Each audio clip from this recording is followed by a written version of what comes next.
Current and it's effect എന്ന് പറയുന്ന ഈ ഫിസിക്സിലത്തെ ചാപ്റ്റർ ആണല്ലേ ഇന്നലെ സ്റ്റാർട്ട് ചെയ്തത്. ഇന്നലെ നമുക്ക് കുറച്ച് നേരമാണ് സംസാരിക്കാൻ പറ്റുള്ളൂ.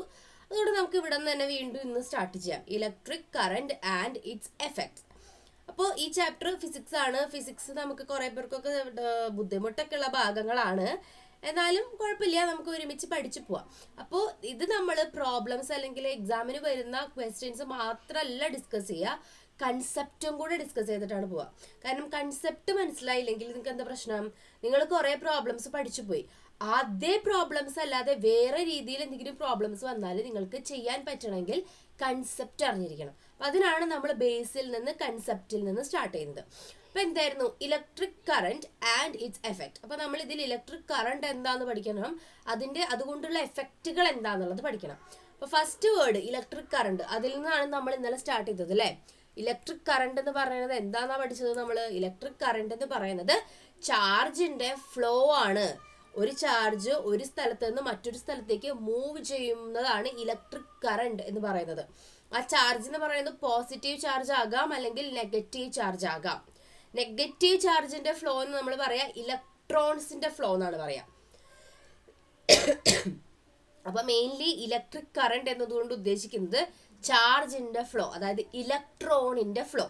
നെഗറ്റീവ് ചാർജിനെ എപ്പോഴും ഇലക്ട്രോൺ എന്നാണ് പറയുന്നത്. സാധാരണ ഈ ഫ്ലോന്റെ കേസൊക്കെ വരുമ്പോൾ നെഗറ്റീവ് ചാർജ് എന്ന് പറയുന്നത് ഒരു ഇലക്ട്രോൺ ആയിട്ടാണ് കൺസിഡർ ചെയ്യുക. നമ്മൾ ഇലക്ട്രോൺ എന്താ, നമ്മൾ ആറ്റം ഒക്കെ പഠിച്ചിട്ടുണ്ട് അല്ലേ. ആറ്റവും അതിലത്തെ പ്രോട്ടോണും ഇലക്ട്രോണും ഒക്കെ പഠിച്ചിട്ടുണ്ട്. അപ്പൊ നെഗറ്റീവ് ചാർജ് ക്യാരി ചെയ്യുന്ന ആറ്റത്തിന്റെ ഉള്ളിലത്തെ ഒരു എലമെന്റ് അല്ലെങ്കിൽ ആറ്റത്തിന്റെ ഉള്ളിലത്തെയാണ് എന്ത്, ഇലക്ട്രോൺ എന്ന് പറയുന്നത്. അപ്പൊ നമ്മൾ നെഗറ്റീവ് ചാർജ് ഒഴുകുന്നു എന്നുള്ളതല്ല, അല്ലെങ്കിൽ നെഗറ്റീവ് ചാർജിനെ എപ്പോഴും നമ്മളൊരു ഇലക്ട്രോൺ ആയിട്ടാണ് കൺസിഡർ ചെയ്യുക. അപ്പോൾ നെഗറ്റീവ് ചാർജിന്റെ ഫ്ലോ എന്ന് പറഞ്ഞാൽ ഇലക്ട്രോണിന്റെ ഫ്ലോ ആണ് ഇലക്ട്രിക് കറന്റ് അല്ലെങ്കിൽ ഇലക്ട്രിസിറ്റി. അപ്പൊ നിങ്ങൾ ഇവിടെ ഒരു സർക്യൂട്ട് കാണുന്നുണ്ട് അല്ലെ. എന്തൊക്കെയാ സർക്യൂട്ടിൽ കാണുന്നത്? ഒരു ബാറ്ററി ഉണ്ട്. ആ ബാറ്ററിയും പിന്നെ ഒരു ബൾബും തമ്മിൽ കണക്ട് ചെയ്തിട്ടുണ്ട്. ആ ബൾബ് ഗ്ലോ ചെയ്യുന്നുണ്ട്, കത്തുന്നുണ്ട് അല്ലെ. അപ്പൊ ഈ ബാറ്ററിയുമായിട്ട് കണക്ട് ചെയ്തിരിക്കുന്ന ഈ ബൾബ് എങ്ങനെയാണ് കത്തുന്നത്? അതാണ് നമ്മൾ ഈ ചാപ്റ്ററിൽ മെയിൻ ആയിട്ട് പഠിക്കുന്നത്. എങ്ങനെയാണ് ഈ ബൾബ് കത്തുന്നത്? ഈ ബൾബ് കത്തണമെങ്കിൽ എന്ത് വേണം? ഈ ഇലക്ട്രിക് കറണ്ട് എന്ന് പറയുന്ന സാധനം വേണം. അതായത് ഈ ചാർജുകൾ ഫ്ലോ ചെയ്യണം. ആ ഫ്ലോ ചെയ്യുന്നതിനാണ് നമ്മൾ ആ ബാറ്ററി ഇവിടെ കണക്ട് ചെയ്തിരിക്കുന്നത്. ബാറ്ററി എന്ന് പറഞ്ഞാൽ എന്താണ്? ചാർജിനെ സ്റ്റോർ ചെയ്ത് വെക്കുന്നതാണ് ബാറ്ററി. ചാർജുകളെ സ്റ്റോർ ചെയ്ത് വെക്കാനായിട്ട് ഉപയോഗിക്കുന്നതാണ് ബാറ്ററി. അപ്പൊ നമ്മുടെ വീട്ടിലൊക്കെ മറ്റേ കറണ്ട് പോകുമ്പോൾ ബാറ്ററികൾ യൂസ് ചെയ്തിട്ട് അതിൽ നിന്ന് നമ്മൾ വീണ്ടും പവർ യൂസ് ചെയ്യും അല്ലേ. ഇൻവേർട്ടർ ഒക്കെ യൂസ് ചെയ്യുന്ന ആൾക്കാരുണ്ടാവില്ലേ വീട്ടിൽ. അപ്പൊ ഇൻവേർട്ടറിൽ എന്താ സംഭവിക്കുന്നത്? ചാർജിന് സ്റ്റോർ ചെയ്ത് വെക്കുകയാണ്.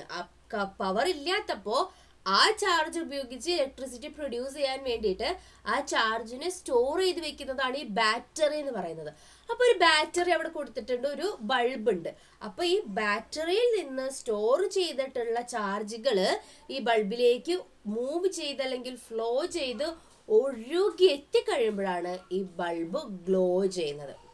മനസ്സിലായോ? അപ്പൊ അതാണ് അതിന്റെ ഒരു ബേസിക് ആയിട്ടുള്ള കാര്യം. ഇലക്ട്രിക് കറണ്ട് എന്റെ ബേസിക് ആയിട്ട് എങ്ങനെയാണ് ഇലക്ട്രിക് കറണ്ട് ഉണ്ടാകുന്നത് എന്നുള്ളതാണ് ഇപ്പൊ പറഞ്ഞത്. ഇനി നമ്മൾ ചാർജിനെ പറ്റി പറഞ്ഞു അല്ലെ. എന്തായിരുന്നു ഇന്നലെ നമ്മൾ പറഞ്ഞ ചാർജിന്റെ പ്രോപ്പർട്ടീസ്? ആർക്ക് പറയാൻ പറ്റുക? ചാർജിന്റെ പ്രോപ്പർട്ടീസ് വളരെ ഇമ്പോർട്ടന്റ് ആണെന്ന് പറഞ്ഞിട്ട് ഞാൻ ഇന്നലെ 2 പ്രോപ്പർട്ടീസ് നിങ്ങൾക്ക് പറഞ്ഞു തന്നിട്ടുണ്ടായിരുന്നു. എന്തായിരുന്നു? എന്തൊക്കെയായിരുന്നു ചാർജിന്റെ പ്രോപ്പർട്ടീസ്? ഓർമ്മയുണ്ടോ? ആർക്കെങ്കിലും? നിങ്ങൾ ഓൾറെഡി പഠിച്ചിട്ടുള്ളതായിരിക്കും. ചാർജിന്റെ പ്രോപ്പർട്ടി നമ്മൾ കുറേ കാലങ്ങളായിട്ട് പഠിക്കുന്നതാണ്. ആർക്കെങ്കിലും ഓർമ്മയുണ്ടോ ചാർജിന്റെ പ്രോപ്പർട്ടീസ്? ഓർമ്മയുള്ളവരൊന്ന് വേഗം പറഞ്ഞേ. ശിവകാമി, ഷഹസാദ്, വേറെ ആരും പേര് ഇതുവരെ പറഞ്ഞില്ല കേട്ടോ. നിങ്ങളെന്താ പേര് പറയാത്തെ? ബദ്രിനാഥ് ആൻഡ് ജുമാന ഇവരുണ്ടോ? ഉണ്ടോ? നിങ്ങൾ ചാറ്റ് ബോക്സിൽ കുറച്ചും കൂടെ ആക്റ്റീവ് ആവാനുണ്ട് കേട്ടോ. നിങ്ങൾക്ക് ഇതിന് യൂട്യൂബ് ചാനലുകളിലെ ക്ലാസ്സുകൾ അത്ര പരിചയമില്ലാത്തതുകൊണ്ടാണെന്ന് അറിയില്ല. കാരണം ഞാനിവിടെ ഒരു ക്വസ്റ്റ്യൻ ചോദിച്ചിട്ട് നിങ്ങളിവിടെ ആൻസർ തന്നില്ലെങ്കിൽ നമുക്കിങ്ങനെ ലാഗായി പോകില്ലേ. ക്വസ്റ്റ്യൻസിനുള്ള മറ്റേ റിപ്ലൈസ് പെട്ടെന്ന് വരണം. അപ്പൊ ഇന്നലെ പഠിച്ച കാര്യം ഓർമ്മയുണ്ടോ? എന്തായിരുന്നു നമ്മൾ പഠിച്ചത്? ചാർജസിനെ പറ്റിയിട്ട്. ചാർജസിന്റെ വളരെ ഇമ്പോർട്ടന്റ് ആയിട്ടുള്ള പ്രോപ്പർട്ടി ആണെന്ന് പറഞ്ഞിട്ട് നമ്മളൊരു കാര്യം പഠിച്ചിട്ടുണ്ടായിരുന്നു അല്ലെ. എന്തായിരുന്നു? Like charges ripple each other. Like charges എന്ന് പറഞ്ഞാൽ എന്താണ്? ഒരുപോലെയുള്ള ചാർജസ്, അതായത് പോസിറ്റീവ് ചാർജും വേറൊരു പോസിറ്റീവ് ചാർജുമാണ് ലൈക്ക് ചാർജസ്. ഒരു നെഗറ്റീവ് ചാർജും മറ്റൊരു നെഗറ്റീവ് ചാർജുമാണ് വേറെ ലൈക്ക് ചാർജസ്. ലൈക്ക് ചാർജസ് എന്ന് പറഞ്ഞാൽ സെയിം ചാർജസ്. അപ്പൊ സെയിം ചാർജസ് എന്താ ചെയ്യുക? റിപ്പൽ ചെയ്യാണ് ചെയ്യുക. യെസ്, ലൈക്ക് ചാർജസ് അട്രാക്റ്റഡ് എന്നാണ് പറയണത്. ചെറിയൊരു വ്യത്യാസം ഉണ്ട് അവിടെ. ലൈക്ക് ചാർജസ് റിപ്പല്ലാണ് കേട്ടോ ചെയ്യാം. കാരണം എന്താ? ലൈക്ക് ചാർജസ് എന്ന് പറയുമ്പോൾ ഒരു പോസിറ്റീവും മറ്റൊരു പോസിറ്റീവും വന്നു കഴിഞ്ഞാൽ ഇതിന്റെ രണ്ടിന്റെയും ചാർജ് സെയിം ആണ്. അപ്പൊ അത് റിപ്പൽ ചെയ്യും. എന്തുകൊണ്ടാണ് അങ്ങനെ സംഭവിക്കുന്നത്? നമുക്കത് കുറച്ച് ഡീറ്റെയിൽ ആയിട്ട് പഠിക്കാം. എന്തുകൊണ്ടാണ് ഇങ്ങനെ ലൈക്ക് ചാർജസ് റിപ്പല് ചെയ്യുന്നതും ഓപ്പോസിറ്റ് ആയിട്ടുള്ള ചാർജസ് അട്രാക്ട് ചെയ്യുന്നതും നിങ്ങൾക്ക് അറിയോ? ഇലക്ട്രിക് ഫീൽഡ് എന്ന് കേട്ടിട്ടുണ്ടോ? Electric field. അപ്പൊ ഇലക്ട്രിക് ഫീൽഡ് എന്ന് പറയുന്നത് ഒരു ചാർജ് ക്രിയേറ്റ് ചെയ്യുന്ന, ഒരു മൂവ് ചെയ്യാത്ത ഒരു ചാർജ് ഒരു സ്ഥലത്തിരിക്കണം. ആ ചാർജ് ക്രിയേറ്റ് ചെയ്യുന്ന ഒരു ഫിനോമിനനാണ്, അല്ലെങ്കിൽ അവിടെ ഉണ്ടാക്കുന്ന ഒരു എഫക്റ്റ് ആണ് ഇലക്ട്രിക് ഫീൽഡ്. ഇതൊക്കെ നമുക്ക് അറിഞ്ഞിരിക്കേണ്ട കാര്യമാണ് കേട്ടോ. അതായത് ഒരു ചാർജ് ഇവിടെ ഇങ്ങനെ ഒരു സ്ഥലത്ത് ഇരിക്കുകയാണ്, ഒരു പോയിന്റ് ചാർജ്, ഒരു പോസിറ്റീവോ അല്ലെങ്കിൽ നെഗറ്റീവ് ചാർജ് ഇവിടെ ഇരിക്കുകയാണ്. ഞാനിപ്പോൾ പോസിറ്റീവ് ചാർജിനെയാണ് കാണിക്കുന്നത്. അപ്പോൾ ഒരു പോസിറ്റീവ് ചാർജ് ഇത് അവിടെ ഇങ്ങനെ ഇരിക്കുകയാണ്. ഈ ചാർജ് ഇവിടെ ഇരിക്കുമ്പോൾ ഇതിൽ നിന്ന് എന്ത് പോകുന്നുണ്ട്? ഇലക്ട്രിക് ഫീൽഡ് ഇങ്ങനെ അതിന് ചുറ്റും ഉണ്ടാകുന്നുണ്ട്. ഇലക്ട്രിക് ഫീൽഡ്, അതായത് ഈ ചാർജിൽ നിന്ന് ഒരു എഫക്റ്റ് എല്ലാ ഭാഗത്തേക്കും ഇങ്ങനെ പോകുന്നുണ്ട്. അപ്പോൾ അതൊരു പോസിറ്റീവ് ചാർജ് ആണെങ്കിൽ ആ ചാർജിൽ നിന്നാണ് ഈ ഇലക്ട്രിക് ഫീൽഡ് ഇങ്ങോട്ട് പുറത്തേക്കുള്ള ഡയറക്ഷനിലേക്ക്, പുറത്തേക്ക് സ്പ്രെഡ് ഔട്ട് ആവുന്ന രീതിയിലാണ് ഇലക്ട്രിക് ഫീൽഡ് ഒരു പോസിറ്റീവ് ചാർജിൽ നിന്ന് ഉണ്ടാവുന്നത്. ഇനി ഒരു നെഗറ്റീവ് ചാർജ് ആണെങ്കിലോ? ഒരു നെഗറ്റീവ് ചാർജ് ആണെങ്കിൽ അതിന്റെ ഡയറക്ഷൻ എന്ന് പറഞ്ഞാൽ ഇലക്ട്രിക് ഫീൽഡ് ഉള്ളിലേക്കാണ്. ഇലക്ട്രിക് ഫീൽഡിന്റെ ഡയറക്ഷൻ എന്ന് പറയുന്നത് ഉള്ളിലേക്കാണ്. മനസ്സിലായോ? അപ്പൊ ഞാനൊരു രണ്ട് പോസിറ്റീവ് ചാർജുകളെ കൊണ്ടുവന്ന് അടുത്ത് വെക്കുകയാണെങ്കിൽ നോക്കി നോക്കിയാൽ നിങ്ങൾ, ഇതിന്റെയും പുറത്തേക്കാണ് ഇതിന്റെയും പുറത്തേക്കാണ് അല്ലെ. അപ്പൊ രണ്ടും ഇങ്ങനെ പുറത്തേക്ക് ഇങ്ങനെ വരുമ്പോ ഇതെന്താ പറ്റുക? രണ്ടും തമ്മിൽ അങ്ങോട്ടും ഇങ്ങോട്ടും അകന്നു പോകും. അതാണ് നിങ്ങൾ ഇവിടെ കാണുന്നത്. രണ്ട് പോസിറ്റീവ് ചാർജുകൾ അടുത്ത് വന്നു കഴിഞ്ഞാൽ, അതും അല്ലെങ്കിൽ രണ്ട് നെഗറ്റീവ് ചാർജുകൾ വന്നാലും അങ്ങനെയാ. ഒരെണ്ണത്തിന് ഇതാ ഇവിടെ വെച്ചു എന്ന് വിചാരിക്കുക, നെഗറ്റീവ് ചാർജ്. ഇത് രണ്ടും ഇങ്ങോട്ടും ഇങ്ങോട്ടും ഓപ്പോസിറ്റ് ആയിട്ടായിരിക്കും വരുന്നത്. എല്ലാത്തിനും ഉള്ളിലേക്കല്ലേ നെഗറ്റീവ് ചാർജിന്റെ ഇലക്ട്രിക് ഫീൽഡ് വരുന്നത്. അപ്പോ അത് തമ്മിലും റിപ്പൽ ചെയ്യും, അതായത് അകന്നു പോയിക്കൊണ്ടിരിക്കും. മനസ്സിലായോ? അപ്പൊ അതുകൊണ്ടാണ് ഈ ഓപ്പോസിറ്റ് ചാർജുകൾ അട്രാക്ട് ചെയ്യും. കറക്റ്റ്, ഓപ്പോസിറ്റ് ചാർജ് അട്രാക്ട് ചെയ്യും ആൻഡ് ഒരുപോലെയുള്ള ചാർജുകൾ റിപ്പൽ ചെയ്യും എന്ന് പറയുന്നത്, അകന്നു പോകും. അപ്പൊ അതാണ് ചാർജിന്റെ ഏറ്റവും വലിയ പ്രോപ്പർട്ടി. അപ്പൊ നമ്മൾ ഇന്ന് ഒരു വേർഡും കൂടെ പഠിച്ചു ഇവിടെ, ഇലക്ട്രിക് ഫീൽഡ്. എന്തായിരുന്നു വേർഡ്? Electric field. ആ വേർഡ് മറക്കരുത് കേട്ടോ, വളരെ ഇമ്പോർട്ടന്റ് ആയിട്ടുള്ള ഒരു വേർഡാണ് ഇലക്ട്രിക് ഫീൽഡ് എന്ന് പറയുന്നത്. Electric field. അപ്പൊ എല്ലാ ചാർജും എന്താ, മൂവ് ചെയ്യാതെ ഇരിക്കുന്ന എല്ലാ ചാർജിനും ഇലക്ട്രിക് ഫീൽഡ് ഉണ്ട്. ആ ഇലക്ട്രിക് ഫീൽഡ് എന്ന് പറയുന്നത് അതിന്റെ ഒരു ഏരിയ, ഒരു പെർട്ടിക്കുലർ ഏരിയയിൽ ആ ചാർജ് ഉണ്ടാക്കുന്ന ഒരു എഫക്റ്റ് ആണ് അതിന്റെ ഇലക്ട്രിക് ഫീൽഡ്. വേറൊരു ചാർജിനെ നമ്മൾ ആ ഒരു ഏരിയയിൽ കൊണ്ടുവച്ച് കഴിഞ്ഞാൽ മറ്റേ കൊണ്ടുവച്ച ചാർജിന് ഒരു ഫോഴ്സ് എക്സ്പീരിയൻസ് ചെയ്യപ്പെടും. അതിനെയാണ് നമ്മൾ ഇലക്ട്രിക് ഫീൽഡ് എന്ന് പറയുന്നത്. അപ്പൊ എല്ലാ ചാർജിനും ഇലക്ട്രിക് ഫീൽഡ് ഉണ്ട്. ആ ചാർജിന്റെ സ്ട്രെങ്ത് അനുസരിച്ചിട്ട് എത്ര റീജിയണിലേക്കാണോ അതിന്റെ എഫക്റ്റ് ഉള്ളത് എന്നുള്ളത് ആ ചാർജിന്റെ സ്ട്രെങ്ത്തിനെ ഡിപ്പെൻഡ് ചെയ്തിരിക്കും. അതായത് 10 കൂളം ആണോ അല്ലെങ്കിൽ 5 കൂളം ആണോ, അങ്ങനെയുള്ള ചാർജിന്റെ ആ ഒരു വാല്യൂ ഡിപ്പെൻഡ് ചെയ്തിരിക്കും എത്രത്തോളം റീജിയണിലേക്ക് ഇതിന്റെ എഫക്റ്റ് പോകുന്നുണ്ട് എന്നുള്ളത്. അപ്പൊ ആ ഒരു എഫക്റ്റ്, ഒരു ചാർജ് ഒരു സ്പേസിൽ ഇരിക്കുമ്പോൾ അതിന് വേറെ മറ്റതിന്റെ അടുത്തേക്ക് വരുന്ന ചാർജുകളിലേക്ക് ഉണ്ടാക്കുന്ന ഒരു എഫക്റ്റ് ആണ് ഇലക്ട്രിക് ഫീൽഡ്. അപ്പൊ ഞാനിപ്പോ കൂളോം എന്ന് പറഞ്ഞില്ല. എന്താ കൂളോം? കൂളോം എന്ന് പറയുന്നത് എന്താണ്? ആർക്കെങ്കിലും അറിയാമോ കൂളോം എന്താണെന്ന്? കൂളോം എന്താണ്? കൂളോം. ഇങ്ങനൊരു വേർഡ് ആരെങ്കിലും കേട്ടിട്ടുണ്ടോ? കൂളോം കേട്ടിട്ടുണ്ടോ? ഓക്കെ, ജുമാന ജോയിൻ ചെയ്തിട്ടുണ്ട്. Welcome welcome. കൂളം എന്നുള്ള പേര് എവിടെയെങ്കിലും കേട്ടിട്ടുണ്ടോ? കൂളം. ഇങ്ങനെ നിങ്ങൾ പറയുന്നത് വേറെ ആയിരിക്കും ചിലപ്പോ. കൂളം എന്നൊക്കെ കേട്ടിട്ടുണ്ടോ ആരെങ്കിലും? എന്താണ് കൂളം? ചാർജിന്റെ യൂണിറ്റ് ആണ് അല്ലെ. ചാർജിന്റെ യൂണിറ്റ് ആണ് കൂളം. അപ്പൊ അടുത്തൊരു കാര്യം പ്രത്യേകം ശ്രദ്ധിക്കേണ്ടത്, യൂണിറ്റ്സ്. ഈ ഫിസിക്സിൽ എല്ലാ ക്വാണ്ടിറ്റീസിനും യൂണിറ്റ്സ് ഉണ്ട്. കേട്ടിട്ടില്ല അല്ലേ? ഓക്കെ, കുഴപ്പമില്ല, നമുക്ക് കേൾക്കാം. അതായത് യൂണിറ്റ്, നമ്മുടെ ലെങ്ത്തിന്റെ യൂണിറ്റ് എന്താ? നമ്മളൊരു ഒരു ഡെസ്കിന്റെ ഒരു ലെങ്ത് എടുക്കുക, അവിടെ തൊട്ട് ഇവിടെ വരെ ലെങ്ത് എടുത്തു. അത് 5 എന്താന്നാ നമ്മൾ പറയാ? അല്ലെങ്കിൽ ഒരു 100 സ്കെയിൽ വെച്ചിട്ട് ലെങ്ത് എടുത്തിട്ട് എത്രയാണ് നമ്മൾ പറയാ? സെന്റിമീറ്റർ അല്ലെ, അല്ലെങ്കിൽ മീറ്റർ. അങ്ങനെയാണ് ലെങ്ത് പറയാം നമ്മൾ. സെന്റിമീറ്ററിലോ മീറ്ററിലോ മില്ലിമീറ്ററിലോ ഒക്കെയാണ് നമ്മൾ ലെങ്ത് പറയുന്നത്. അപ്പൊ അതാണ് ലെങ്ത്തിന്റെ യൂണിറ്റ്. മനസ്സിലായോ? വെയിറ്റ്, നിങ്ങൾ വെയിറ്റ് നോക്കി, നിങ്ങൾ എത്ര വെയിറ്റ് ഇങ്ങനെ പറയാ? നിങ്ങൾ 35 കിലോഗ്രാം അല്ലേ? Metre, correct. മീറ്റർ എന്നുള്ളതാണ് ലെങ്ത്തിന്റെ യൂണിറ്റ്.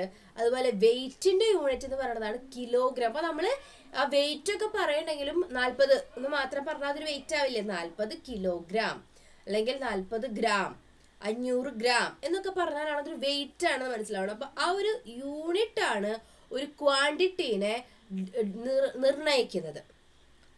ഒരു യൂണിറ്റ് വെച്ചിട്ടാണ് നമ്മൾ ഒരു ക്വാണ്ടിറ്റീനെ മനസ്സിലാക്കുന്നത്. യെസ്, kg ആണ് കറക്റ്റ്. അപ്പോൾ യൂണിറ്റ് വെച്ചിട്ടാണ് നമ്മളൊരു ക്വാണ്ടിറ്റീനെ മനസ്സിലാക്കുന്നത് അല്ലേ? അപ്പോൾ യൂണിറ്റ് വളരെ വളരെ ഇമ്പോർട്ടൻ്റ് ആണ്. ഞാനിപ്പോൾ ഒരു 4 ഒരു 50 വെറുതെ എഴുതി കഴിഞ്ഞാൽ 4 എന്താ 50 എന്താ നമുക്ക് മനസ്സിലാവുമോ? ഇല്ല. പക്ഷെ ഞാനൊരു 4 മീറ്ററിനും 50 ഗ്രാമെന്നും എഴുതി കഴിഞ്ഞാൽ ഓക്കെ, നമുക്ക് മനസ്സിലായി. ഓക്കെ, 4 എന്ന് പറയുന്നത് എന്തോ ഒരു ലെങ്ത് ആണ്, 50 എന്ന് പറയുന്നത് എന്തിൻ്റെയോ ഒരു വെയിറ്റ് ആണ്. മനസ്സിലായോ? അപ്പോൾ യൂണിറ്റ് വളരെ ഇമ്പോർട്ടൻ്റ് ആണ്, പ്രത്യേകിച്ച് ഫിസിക്സിൽ. നമ്മൾ മാത്സിലും യൂണിറ്റ്സ് ഒക്കെ യൂസ് ചെയ്യുന്നുണ്ട്. നമ്മൾ എന്തെങ്കിലുമൊക്കെ കണ്ടുപിടിച്ച് കഴിഞ്ഞാൽ ഇത്ര മീറ്റർ അങ്ങനെയൊക്കെ എഴുതുന്നുണ്ട്. പക്ഷെ ഫിസിക്സിൽ എല്ലാ ക്വാണ്ടിറ്റീസിനും യൂണിറ്റ് വളരെ വളരെ ഇമ്പോർട്ടൻ്റ് ആണ്. അപ്പം നിങ്ങൾക്ക് എക്സാമിന് യൂണിറ്റ്സ് മാത്രം ചോദിക്കാനും സാധ്യതയുണ്ട്. അപ്പം നമ്മൾ ചാർജിനെ റെപ്രസെൻ്റ് ചെയ്യുന്ന യൂണിറ്റ് ആണ് കൂളം. കൂളം എന്നാണ് പറയുന്നത്. അതിനെ റെപ്രസെൻ്റ് ചെയ്യുന്ന സിമ്പൽ സി ആണ്. കാരണം നമുക്ക് ഇതിൽ ഒരുപാട് ഇനി വരും. സി അല്ലെങ്കിൽ പ്രോബ്ലം ഒക്കെ ചെയ്യുമ്പോൾ എന്തായാലും നമുക്ക് ചാർജും ഇലക്ട്രിസിറ്റിയും ടൈമും ഒക്കെ വെച്ചിട്ട് നമുക്ക് എന്ത് ചെയ്യേണ്ടി വരും? ഈ പ്രോബ്ലംസ് ഒക്കെ ചെയ്യേണ്ടി വരും. അപ്പൊ നിങ്ങൾക്ക് എന്തായാലും ഈ യൂണിറ്റ്സ് അറിഞ്ഞിരിക്കണം. എന്താണ് യൂണിറ്റ്? കൂളോമാണ് യൂണിറ്റ്. സി എന്നാണ് നമ്മൾ അതിനെ റെപ്രസെന്റ് ചെയ്യുന്നത്. മനസ്സിലായല്ലോ? അപ്പൊ ഞാനൊരു 4C എന്ന് പറഞ്ഞു കഴിഞ്ഞാൽ അതർത്ഥം അതൊരു ചാർജ് ആണ്. 4 കൂളോമുള്ള ഒരു ചാർജ്. 12C -4C ഇതൊക്കെ ചാർജസിനെ റെപ്രസെന്റ് ചെയ്യുന്നതാണെന്ന് മനസ്സിലാക്കണം. അപ്പൊ ഇനി സി എന്ന് എവിടെയെങ്കിലും കണ്ടു കഴിഞ്ഞാൽ എന്താണത്? ചാർജിനെ റെപ്രസെന്റ് ചെയ്യുന്നതാണ്. അപ്പൊ അതൊരു ചാർജ് ആണ് നിങ്ങളുടെ മുന്നിലുള്ളത്.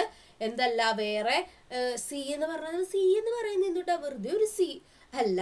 സി എന്ന് പറഞ്ഞു കഴിഞ്ഞാൽ ചാർജിനെയാണ് കാണിക്കുന്നത്. പക്ഷെ ആ സി എന്ന് പറയുന്നത് ചാർജ് എന്ന് വായിക്കുന്ന സാധനമല്ല, കൂളംബ് ആണ്. ചാർജിന്റെ യൂണിറ്റ് ആണ് കൂളംബ്. ക്ലിയർ ആണോ എല്ലാവർക്കും? ഇതുവരെ പറഞ്ഞ നമ്മുടെ ചാർജിന്റെ കൂളോമ്പും യൂണിറ്റും ഒക്കെ ക്ലിയർ ആയോ? അപ്പൊ എല്ലാത്തിനും യൂണിറ്റ് ഉണ്ട്. യൂണിറ്റ് ഇല്ലാത്ത ചില ക്വാണ്ടിറ്റീസും ഉണ്ട് കേട്ടോ. ഫിസിക്സിൽ യൂണിറ്റ് ഇല്ലാത്ത ക്വാണ്ടിറ്റീസും ഉണ്ട്, പക്ഷെ വളരെ കുറവാണ്. നമ്മൾ യൂണിറ്റ് ഉള്ള ക്വാണ്ടിറ്റീസ് ആണ് കൂടുതലും വരുന്നത്. എല്ലാ ക്വാണ്ടിറ്റീസിനും അത് എത്ര ഉണ്ട് എന്ന് കാണിക്കുന്നതാണ് അതിന്റെ യൂണിറ്റ് എന്ന് പറയുന്നത്. അപ്പൊ അത് വളരെ ഇമ്പോർട്ടൻ്റ് ആണ് കേട്ടോ. ഓക്കെ, അപ്പോൾ എനിക്ക് 1 2 3 പേരുടെ പേര് അതുവരെ കിട്ടിയിട്ടുള്ളൂ. 5 വ്യൂസ് ഉണ്ട്. അപ്പോൾ ശിവകാമി മാത്രമാണ് കണ്ടിന്യൂസ്ഡ് എനിക്ക് റെസ്പോൺസ് ചെയ്യുന്നുള്ളൂ. പിന്നെ ഷഹസാദും റെസ്പോണ്ട് ചെയ്തു. ഓക്കെ, ജുമാന, യെസ് ജുമാന പറഞ്ഞിട്ടുണ്ട് ക്ലിയർ ആണെന്ന്. അപ്പൊ ബാക്കിയുള്ളവരും കൂടെ പറഞ്ഞോളൂ. ഷഹസാദ് ആൻഡ് ബദ്രിനാഥ് ഒക്കെ ജോയിൻ ചെയ്തിട്ടുണ്ടോ? ബദ്രിനാഥും പിന്നെ വേറെ ആരായിരുന്നു ഇന്നലെ ഉണ്ടായിരുന്നത്? വേറെ ഇന്നലെ ഇല്ലാത്ത ആരെങ്കിലും ഇന്ന് പുതിയതായിട്ട് ജോയിൻ ചെയ്തിട്ടുണ്ടോ? എല്ലാവരും ചാറ്റ് ബോക്സിൽ പേരൊക്കെ ഇടണം കേട്ടോ. അല്ലാണ്ട് നമ്മൾ പരിചയപ്പെടില്ല. നമ്മൾ പരിചയപ്പെടണമെങ്കിൽ നമുക്ക് കുറെ ക്ലാസ്സുകൾ ഇനി കാണേണ്ടതല്ലേ. അപ്പൊ ചാറ്റ് ബോക്സിൽ പേരൊക്കെ ഇടാം. ഓക്കെ, അപ്പൊ ഇതുവരെ ക്ലിയർ ആണല്ലോ. അപ്പൊ നമ്മൾ എന്തൊക്കെയാ പറഞ്ഞേ? ഇലക്ട്രിക് ഫീൽഡ് എന്ന് പറയുന്നത് എല്ലാ ചാർജസിനും ഉണ്ട്. എപ്പോ? അനങ്ങാതെ ഒരു സ്ഥലത്ത് മാത്രം ഇരിക്കുന്ന ചാർജിനാണ് ഇലക്ട്രിക് ഫീൽഡ് ഉള്ളത്. അപ്പൊ ഇലക്ട്രിക് കറണ്ടും ഇലക്ട്രിക് ഫീൽഡും തമ്മിൽ കൂട്ടി യോജിപ്പിക്കരുത്. നമ്മൾ ഇലക്ട്രിക് കറണ്ടിനെ അവിടെ അവിടെ നിർത്തി. ഇപ്പൊ പറഞ്ഞുകൊണ്ടിരിക്കുന്നത് ഇലക്ട്രിക് ചാർജിനെ പറ്റിയാണ്. ഇലക്ട്രിക് ചാർജ് എന്ന് പറയുന്നത് മൂവ് ചെയ്യുകയും ചെയ്യും, ഒരിടത്ത് വെറുതെ ഇരിക്കുകയും ചെയ്യും. അപ്പൊ ആ വെറുതെ ഇരിക്കുമ്പോഴത്തെ കേസാണ് നമ്മൾ പറഞ്ഞത്. അതിന് ഇലക്ട്രിക് ഫീൽഡ് പ്രൊഡ്യൂസ് ചെയ്തുകൊണ്ടിരിക്കും ആ ചാർജിൽ നിന്ന്. അപ്പൊ ചാർജിൽ നിന്ന് ഇലക്ട്രിക് ഫീൽഡ് ഇങ്ങനെ പുറത്തേക്ക് വന്നുകൊണ്ടേയിരിക്കും. അപ്പോൾ പോസിറ്റീവ് ചാർജ് ആണെങ്കിൽ അത് പുറത്തേക്കും, നെഗറ്റീവ് ചാർജ് ആണെങ്കിൽ ഉള്ളിലേക്കുമാണ് അതിന്റെ ഇലക്ട്രിക് ഫീൽഡ് വരുന്നത്. അതുകൊണ്ട് തന്നെ പുറത്തേക്ക് വരുന്ന രണ്ടെണ്ണത്തിന് ഒരുമിച്ച് കൊണ്ടുവച്ചാൽ അത് അങ്ങനെ പോവുള്ളൂ. ഉള്ളിലേക്ക് ഇലക്ട്രിക് ഫീൽഡ് വരുന്ന രണ്ടെണ്ണത്തിനെ കൊണ്ടുവച്ചാൽ അത് വീണ്ടും അകന്നു പോവുള്ളൂ. ഇനി അടുത്ത് വരണമെങ്കിൽ എന്ത് ചെയ്യണം? രണ്ടും തമ്മിൽ അട്രാക്ട് ചെയ്യണമെങ്കിൽ എന്ത് ചെയ്യണം? നോക്കിയേ, ഇവിടെ നിങ്ങൾ നോക്കി നോക്കിയേ, ഇവിടെ നിങ്ങൾക്ക് കാണാം അല്ലെ, ഇതൊരു പോസിറ്റീവ് ചാർജ് ആണ്. അപ്പൊ പോസിറ്റീവ് ചാർജ് എന്ന് പറയുന്നത് ഞാൻ പറഞ്ഞു എങ്ങനെയാണ് പുറത്തേക്കാണ് എന്ത് പോണത്, ഇതിന്റെ ഇലക്ട്രിക് ഫീൽഡ് ഇങ്ങനെ പോയിക്കൊണ്ടിരിക്കുന്നത്, പുറത്തേക്കാണ് പോയിക്കൊണ്ടിരിക്കുന്നത്. നെഗറ്റീവ് ചാർജിനോ ഇങ്ങനെ ഉള്ളിലേക്കാണ് വന്നുകൊണ്ടിരിക്കുന്നത്. അപ്പൊ എന്താ, ഇത് രണ്ടും തമ്മിൽ അട്രാക്ട് ചെയ്യും. ഈ പുറത്തേക്ക് പോകുന്നത് നേരെ ഇതിന്റെ ഉള്ളിലേക്ക് ഇങ്ങനെ വരും. മനസ്സിലായോ? അപ്പൊ അതാ പോസിറ്റീവും നെഗറ്റീവും കൂടി അടുത്ത് വന്നു കഴിഞ്ഞാല് ഇങ്ങനെയാണ് വരുന്നത്. അപ്പൊ ഒരു ക്ലോസ്ഡ് ലൂപ്പായിട്ട് ഇങ്ങനെ അത് ഇങ്ങനെ പോയിക്കൊണ്ടേയിരിക്കും. അപ്പൊ അതുകൊണ്ടാണ് പോസിറ്റീവും നെഗറ്റീവും തമ്മിൽ അട്രാക്ട് ചെയ്യും എന്ന് പറയുന്നത്. ക്ലിയർ ആണല്ലോ? ഇതിൽ നിന്ന് ഇങ്ങനെ പുറത്തേക്ക് പോയിക്കൊണ്ടേയിരിക്കുകയാണ്, ഇതിൽ നിന്ന് ഉള്ളിലേക്ക് വന്നുകൊണ്ടേയിരിക്കുകയാണ്. അപ്പോൾ ഇത് രണ്ടും തമ്മിൽ അട്രാക്ട് ചെയ്യും. ഈ പുറത്തേക്ക് പോകുന്ന ഇലക്ട്രിക് ചാർജസ് നേരെ ഇതിന്റെ ഉള്ളിലേക്ക് വരും. സോ അവിടെ ഒരു ക്ലോസ്ഡ് ലൂപ്പ് ക്രിയേറ്റ് ചെയ്യാണ്. അങ്ങനെയാണ് പോസിറ്റീവ് ചാർജും നെഗറ്റീവ് ചാർജും നമ്മൾ അട്രാക്ട് ചെയ്യുന്നതും രണ്ട് പോസിറ്റീവ് ചാർജുകളും രണ്ട് നെഗറ്റീവ് ചാർജുകളും നമ്മൾ റിപ്പല്ലായി പോകുന്നതും. അപ്പൊ ഇത്രയും കാര്യങ്ങളൊക്കെ നമ്മൾ പഠിച്ചു കഴിഞ്ഞു. ഇലക്ട്രിക് ചാർജിന്റെ പ്രോപ്പർട്ടീസ് പഠിച്ചു. മൂവ് ചെയ്യാതെ ഒരു സ്ഥലത്തിരിക്കുന്ന സ്റ്റാറ്റിക് എന്ന് പറഞ്ഞു കഴിഞ്ഞാൽ അനങ്ങാതെ ഒരു സ്ഥലത്തിരിക്കുന്ന ചാർജുകൾക്കാണ് ഇലക്ട്രിക് ഫീൽഡ് ഉള്ളതെന്ന് പഠിച്ചു. ഇലക്ട്രിക് ചാർജിന്റെ യൂണിറ്റ് ആണ് കൂളം അല്ലെങ്കിൽ സി എന്ന് റെപ്രസെന്റ് ചെയ്യുന്നതെന്ന് പഠിച്ചു. ഇത്രയും കാര്യങ്ങളൊക്കെ എല്ലാവർക്കും ക്ലിയർ ആണ് എന്ന് വിചാരിക്കുന്നു. ഇനി നമ്മൾ ഇന്നലെ വീണ്ടും ഒരു കാര്യം ജസ്റ്റ് ഒന്ന് പറഞ്ഞു നിർത്തിയിട്ടുണ്ടായിരുന്നു അല്ലെ, കണ്ടക്ടേഴ്സ് അല്ലെ, കണ്ടക്ടേഴ്സിനെ പറ്റി പറഞ്ഞു നിർത്തിയിട്ടുണ്ടായിരുന്നു. അപ്പൊ ഇത്രയും കാര്യങ്ങൾ ക്ലിയർ ആണെന്ന് വിചാരിച്ചു. നമുക്ക് അടുത്തേക്ക് പോവാം. കണ്ടക്ടേഴ്സും ഇൻസുലേറ്റേഴ്സും. എന്താണ് ഈ കണ്ടക്ടേഴ്സും ഇൻസുലേറ്റേഴ്സും? ഞാൻ നിങ്ങൾക്ക് എന്തായാലും ഒരു എക്സാമ്പിൾ പറഞ്ഞു തന്നിട്ടുണ്ടായിരുന്നു അല്ലെ. നിങ്ങൾ ഒരു മെറ്റലിന്റെ എന്തെങ്കിലും യൂസ് ചെയ്തിട്ടാണ് നിങ്ങൾ ഇലക്ട്രിസിറ്റി അല്ലെങ്കിൽ സോക്കറ്റിലേക്ക് എന്തെങ്കിലും ടച്ച് ചെയ്യുന്നതെങ്കിൽ നിങ്ങൾക്ക് ഉറപ്പായിട്ടും ഷോക്ക് അടിക്കും. ഇത് പരീക്ഷിക്കാൻ പോകരുത് കേട്ടോ കാര്യം. ഒരാളിത് പരീക്ഷിക്കാൻ പോകരുത്. ഞാനൊരു എക്സാമ്പിൾ പറയുന്നതാണ്. നിങ്ങളൊരു മെറ്റൽ, എന്തെങ്കിലും ഒരു മെറ്റൽ ആയിക്കോട്ടെ, അതൊരു അലുമിനിയമോ ഇരുമ്പോ കോപ്പറോ വാട്ട് എവർ ഇറ്റ് ഈസ്, എന്തെങ്കിലും ഒരു മെറ്റൽ ആയിക്കോട്ടെ, നിങ്ങൾ ആ മെറ്റൽ യൂസ് ചെയ്തിട്ട് നിങ്ങൾ ഇലക്ട്രിക് ഉപകരണങ്ങളിലേക്ക് തൊട്ടാലും പിടിച്ചാലും ഒക്കെ നിങ്ങൾക്ക് ഷോക്ക് അടിക്കും അല്ലേ. അപ്പൊ നിങ്ങളെടുത്ത് മറ്റേ ടിവിയുടെയോ അല്ലെങ്കിൽ അയൺ ബോക്സിന്റെ ഒക്കെ മെറ്റൽ പാർട്ടിലേക്ക് തൊട്ട് കഴിഞ്ഞാൽ നമുക്ക് ഷോക്ക് അടിക്കും നമുക്കറിയാം. അപ്പൊ അത് എന്തുകൊണ്ടാണ്? പക്ഷെ സെയിം സാധനം തന്നെ നിങ്ങളൊരു മരക്കഷ്ണം എടുത്തിട്ടാണ് നിങ്ങൾ ഈ സോക്കറ്റിന്റെ ഉള്ളിലേക്ക് കുത്തി നോക്കുന്നതെങ്കിൽ നോക്കരുത്. ഞാൻ വീണ്ടും പറയാണ്, നോക്കരുത്. അല്ല, അറിയാതെ പോലും നിങ്ങളൊരു മരക്കഷ്ണം എടുത്തിട്ടാണ് അറിയാതെ ഇതിൽ തുടരെങ്കിൽ നിങ്ങൾക്ക് ഷോക്ക് അടിക്കില്ല. അതെന്തുകൊണ്ടാ? അപ്പൊ മെറ്റൽ ആണെങ്കിൽ ഷോക്ക് അടിക്കും, പക്ഷെ മരക്കഷ്ണമാണെങ്കിൽ ഈ ഇലക്ട്രിസിറ്റി അതിൽ കൂടെ പാസ് ചെയ്യുന്നില്ല അല്ലെ. അപ്പൊ അവിടെ എന്തോ ഇല്ലേ, ചില മെറ്റീരിയൽസിൽ കൂടെ അല്ലെങ്കിൽ ചില സംഭവത്തിൽ കൂടെ മാത്രമേ ഈ ചാർജസ് മൂവ് ചെയ്യണുള്ളൂ, ചിലതിൽ കൂടെ മൂവ് ചെയ്യണില്ല. അപ്പൊ അങ്ങനെ ഒരു കാറ്റഗറി അവിടെ ഉണ്ട്. എല്ലാ ഒബ്ജക്ട്സിൽ കൂടെയും ഇലക്ട്രിസിറ്റി മൂവ് ചെയ്യുന്നില്ല. മനസ്സിലായല്ലോ? ചില മെറ്റീരിയൽസ്, അതായത് മെറ്റൽസും അലോയ്സും പോലുള്ള ചില മെറ്റീരിയൽസിൽ കൂടെ മാത്രമേ ഈ ചാർജുകൾ ഇങ്ങനെ ഓടിക്കളിക്കുള്ളൂ. എല്ലാത്തിൽ കൂടെയും ചാർജുകൾക്ക് മൂവ് ചെയ്യാനായിട്ട് പറ്റില്ല. ചില സ്പെസിഫിക് മെറ്റീരിയൽസിലൂടെ മാത്രമേ ചാർജിന് ഒരു പോയിന്റിൽ നിന്ന് മറ്റൊരു പോയിന്റിലേക്ക് മൂവ് ചെയ്യാനായിട്ട് പറ്റുള്ളൂ. അങ്ങനെ ചാർജിനെ മൂവ് ചെയ്യാൻ പറ്റുന്ന മെറ്റീരിയൽസ് ആണ് കണ്ടക്ടേഴ്സ്. എന്താണ് പറയുന്നത്? ചാലകങ്ങൾ എന്നാണ് മലയാളത്തിൽ പറയുക. കണ്ടക്ടേഴ്സ്. മലയാളംകാരെങ്കിലും ഉണ്ടോ ഇവിടെ? മലയാളംകാരെങ്കിലും ഉണ്ടെങ്കിൽ ചാലകങ്ങൾ എന്നാണ് കണ്ടക്ടേഴ്സിന്റെ മലയാളം വേർഡ്. അതായത് ഒരു സ്ഥലത്ത് നിന്ന് മറ്റൊരു സ്ഥലത്തേക്ക് ഇങ്ങനെ കടത്തിവിടുന്ന ആള്, അല്ലെങ്കിൽ അവിടെ നിന്ന് ഇവിടേക്ക് ഒരു മൂവ്മെന്റിനെ സാധ്യമാക്കുന്ന ആള്, ഒരു പോയിന്റിൽ നിന്ന് മറ്റൊരു പോയിന്റിലേക്ക് കുറെ ചാർജസ് ഇങ്ങനെ കൊണ്ടുപോകാൻ പറ്റുന്ന ആൾക്കാരാണ് കണ്ടക്ടേഴ്സ് അല്ലെങ്കിൽ ചാലകങ്ങൾ എന്ന് പറയുന്നത്. ഓക്കെ, ആ ഒരു പെർട്ടിക്കുലർ മെറ്റീരിയൽസിൽ കൂടെ മാത്രമേ എന്ത് പറ്റുള്ളൂ? ചാർജിന് മൂവ് ചെയ്യാനായിട്ട് പറ്റുള്ളൂ. അപ്പൊ കണ്ടക്ടേഴ്സും ഇൻസുലേറ്റേഴ്സും ആണ് രണ്ട് ഡിഫറെന്റ് പ്രോപ്പർട്ടി, നേരെ തിരിഞ്ഞ പ്രോപ്പർട്ടികൾസ് ഉള്ളവരാണ് അല്ലെ. കണ്ടക്ടേഴ്സിലൂടെ ചാർജുകൾക്ക് മൂവ് ചെയ്യാനായിട്ട് പറ്റും. ആൻഡ് ഇൻസുലേറ്റേഴ്സ് എന്ന് പറയുന്ന അതാണ് പ്ലാസ്റ്റിക് അല്ലെങ്കിൽ വുഡ്, മരം. ഇതിൽ കൂടെയൊന്നും ചാർജിന് കടന്നു പോകാൻ പറ്റില്ല. മനസ്സിലായോ? ഇതിൽ കൂടെ ഒന്നും ചാർജിന് കടന്നു പോകാനായിട്ട് പറ്റില്ല. ചാർജ് കടന്നു പോകാൻ പറ്റുന്ന തരത്തിലുള്ള ഒബ്ജക്ട്സ് ആണ് അല്ലെങ്കിൽ മെറ്റീരിയൽസ് ആണ് എന്ത്? കണ്ടക്ടേഴ്സ്. ചാർജിനെ കടത്തി വിടാത്തതാണ് എന്ത്? ഇൻസുലേറ്റേഴ്സ്. അപ്പൊ കണ്ടക്ടേഴ്സിലൂടെ മാത്രമേ ഇലക്ട്രിസിറ്റി അല്ലെങ്കിൽ ഇലക്ട്രിക് കറണ്ട് പാസ് ചെയ്യുള്ളൂ. കാരണം ഇലക്ട്രിക് കറണ്ട് എന്ന് പറയുന്നത് ഫ്ലോ ഓഫ് ചാർജ് അല്ലേ. അപ്പൊ അത് കണ്ടക്ടേഴ്സിലൂടെ മാത്രമേ പറ്റുള്ളൂ, ഇൻസുലേറ്റേഴ്സ് കൂടെ പറ്റില്ല. നമ്മുടെ വീട്ടിലൊക്കെ വയറിങ് ചെയ്തിട്ടുണ്ടല്ലേ, ഏതാ മെറ്റൽ അല്ലേ, കോപ്പർ വയറൊക്കെ അല്ലേ യൂസ് ചെയ്യുക. അല്ലാതെ നമ്മൾ അവിടെ വെറുതെ പ്ലാസ്റ്റിക്കിന് നൈലോൺ ഇത് തുറ്റി വെച്ച് കഴിഞ്ഞാൽ കറണ്ട് കിടക്കുവോ? ഇല്ല. അപ്പൊ നമ്മൾ ഒരു സർക്യൂട്ടൊക്കെ നേരത്തെ കണ്ടു അല്ലെ, ഒരു ബൾബൊക്കെ കത്തുന്നത് കണ്ടു, ബാറ്ററിന്ന് ഒരു വയറൊക്കെ കണക്ട് ചെയ്തിട്ട് ഒരു ബൾബ് കത്തുന്നത് കണ്ടു അല്ലെ. ആ വയർ കണക്ട് ചെയ്യുന്നത് നമ്മൾ ഇപ്പോൾ ഒരു പ്ലാസ്റ്റിക് വയർ ഇട്ടിട്ട് ഈ ബാറ്ററിന്ന് ഇതിലേക്ക് കെട്ടിവെച്ച് കഴിഞ്ഞാൽ ബൾബ് കത്തുവോ? ഇല്ല. എന്തുകൊണ്ടാ? ആ പ്ലാസ്റ്റിക്കിലൂടെ കറണ്ടിന് മൂവ് ചെയ്യാൻ പറ്റില്ല. നമ്മൾ യൂസ് ചെയ്യുന്ന വയർ എന്ന് പറയുന്നത് എന്താ? അത് മെറ്റലാണ്.